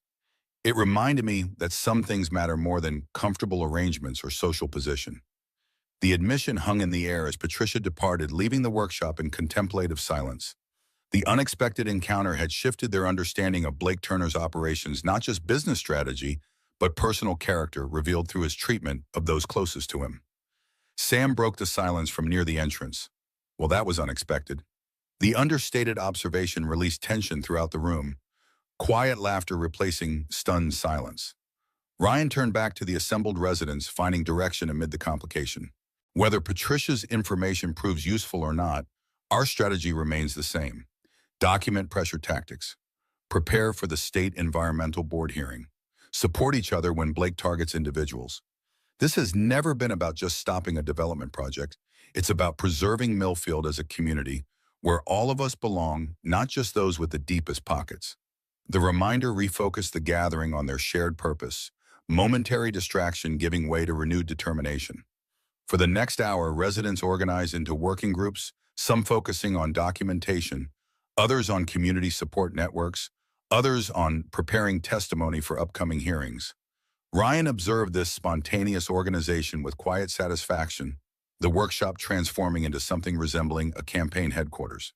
What had begun as individual resistance was evolving into structured opposition, the kind that Blake Turner's usual tactics would struggle to dismantle or neutralize.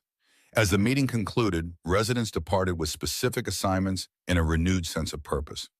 The isolation that had made them vulnerable to Blake's pressure tactics was dissolving, replaced by connection and mutual support that represented their most effective defense. After the last resident had left, Ryan and Olivia remained in the workshop, organizing materials and processing the evening's unexpected developments. Olivia connected the flash drive to her laptop, scanning through documents with professional focus. These appeared genuine. Her voice carried controlled excitement as she scrolled through files. Internal memos, financial projections, communication with state officials. Patricia wasn't exaggerating. This is essentially Blake's entire playbook for restructuring Millfield. Ryan moved beside her, studying the screen over her shoulder. The proximity felt natural now, professional boundaries continuing to thin through shared purpose and growing personal connection. Can we use it legally? Given how she obtained the documents, Olivia considered this with the careful assessment of someone navigating complex ethical terrain. She had access as Blake's wife and as chair of several relevant committees. Nothing appears to have been obtained through unauthorized access or deception. It's complicated, but defensible. Ryan absorbed this, calculating implications beyond legal technicalities. What matters is that we now understand exactly what we're facing. Not just individual pressure tactics or property acquisitions, but a comprehensive strategy for transforming Millfield according to Blake's vision, regardless of community impact. Olivia nodded, closing her laptop with decisive movement. And we have something Blake doesn't expect: a community that's no longer isolated and intimidated, plus insider knowledge of his complete strategy. That changes the calculation significantly. The assessment captured their evolving position from reactive defense against Blake's pressure tactics to proactive challenge of his entire approach to Millfield. The shift represented opportunity beyond their initial expectations when confronting his influence. As they gathered their materials, the physical proximity between them continued, professional collaboration merging with growing personal connection neither had explicitly acknowledged. Ryan found himself studying Olivia with appreciation beyond strategic assessment, recognizing the commitment she demonstrated to Millfield's welfare despite having no personal stake beyond professional integrity. This isn't what you signed up for when you came to investigate a few suspicious property deals. His observation carried genuine curiosity rather than presumption. Olivia met his gaze directly, something shifting in her professional demeanor. Sometimes the cases that matter most are the ones that evolve beyond their original parameters. The response held meaning beyond its surface acknowledgement that her involvement had transformed from temporary professional assignment to personal commitment. The shift mirrored Ryan's own evolution from individual stand against bullying to community leadership role he'd never sought but couldn't honorably avoid.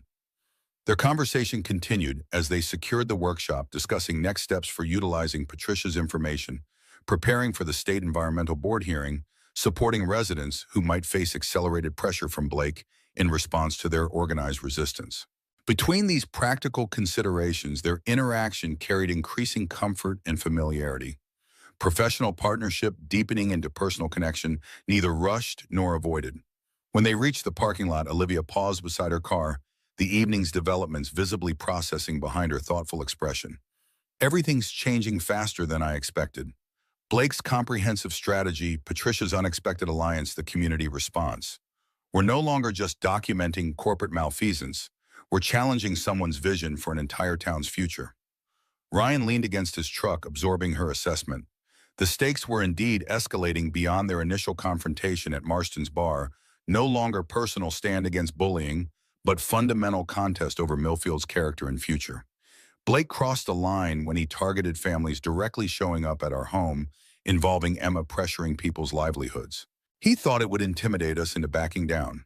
Instead, it clarified exactly what we're fighting for and why it matters. Olivia studied him with that perceptive gaze that seemed to recognize qualities he didn't articulate. That's what he fundamentally misunderstands about communities like this. His power comes from money and connections, things that can be withdrawn or redirected. Yours comes from relationships built through years of showing up for people when it mattered. That's not something he can easily counter or replicate. The observation captured something essential about their different sources of influence. Blake's external power versus Ryan's embedded connection to Millfield's community fabric. It suggested strategic advantage beyond legal maneuvering or public relations campaigns. Their conversation continued briefly in the parking lot, neither rushing to conclude their interaction despite the late hour. When they finally parted, something had shifted between them, mutual respect and professional collaboration, evolving toward deeper connection, neither fully articulated, but both clearly recognized. Ryan arrived home to find Emma waiting in the living room, ostensibly reading but obviously monitoring his return. Her expression carried the mixture of concern and curiosity that had characterized her response to their evolving confrontation with the Turners. How was the meeting? Her question carried genuine interest beyond preteen politeness. Ryan settled beside her on the couch, honoring her maturity with substantive response rather than protective simplification. Better than expected. About 40 people showed up. Everyone's organizing to challenge Blake's plans at the State Environmental Board hearing next week. Emma absorbed this with thoughtful consideration. And Mrs. Turner really came? Maddie texted me about it. Everyone at school's talking about her and Mr. Turner getting divorced. Ryan nodded, unsurprised that Millfield's adolescent information network had already processed the evening's most dramatic development. She did. Brought some useful information about Blake's plans. Emma studied him with perceptive assessment beyond her years. Do you trust her? The direct question deserved equally direct response. Not completely, but her interests align with ours right now and the information she provided appears genuine. Emma nodded, accepting this nuanced position without requiring absolute certainty. That's smart. Maddie says her mom told her that Mrs. Turner was always the brains behind Mr. Turner anyway, that he just took credit for her ideas because people took him more seriously. The assessment from Millfield's social grapevine contained potential insight beyond gossip, suggesting Patricia Turner possessed capabilities and influence they hadn't fully appreciated. If accurate, it represented resource beyond the documents she'd provided potential ally, more valuable than initially apparent. Their conversation continued, Ryan sharing appropriate details from the meeting, while Emma contributed perspectives from Millfield Prep's social ecosystem. The exchange reflected their evolving relationship, father and daughter, navigating challenging circumstances together, each contributing understanding from their respective spheres. As Emma finally headed to bed, she paused in the hallway, her expression carrying the seriousness that occasionally revealed the adult she was becoming. We're going to win this, aren't we, Dad? The question carried layers beyond its surface, not just about defeating Blake Turner's development plans, but about the values their resistance represented, about standing firm when compromise would be easier, about the example Ryan was setting through his choices. He met her gaze, directly honoring her question with genuine response. It's not about winning or losing in the conventional sense. It's about standing together for something that matters, regardless of the outcome. That's already happening, and Blake can't take that away no matter what else occurs. Emma considered this wisdom beyond her years visible in her thoughtful expression. Like when you walked away from the boxing championship, you didn't lose because you chose something more important. The observation startled Ryan with its perceptiveness, his 12-year-old daughter recognizing connection between past choices and present circumstances. He hadn't fully articulated even to himself. In both situations, conventional victory had been subordinated to more fundamental values being present for Emma than standing with his community now, something like that. His response acknowledged the insight without requiring further explanation. Now get some sleep.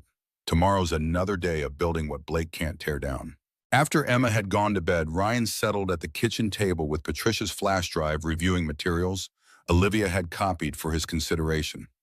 The documents revealed Blake Turner's vision for Millfield with comprehensive detail, not just East Side redevelopment, but fundamental restructuring of the town's economic and social geography according to his financial interests.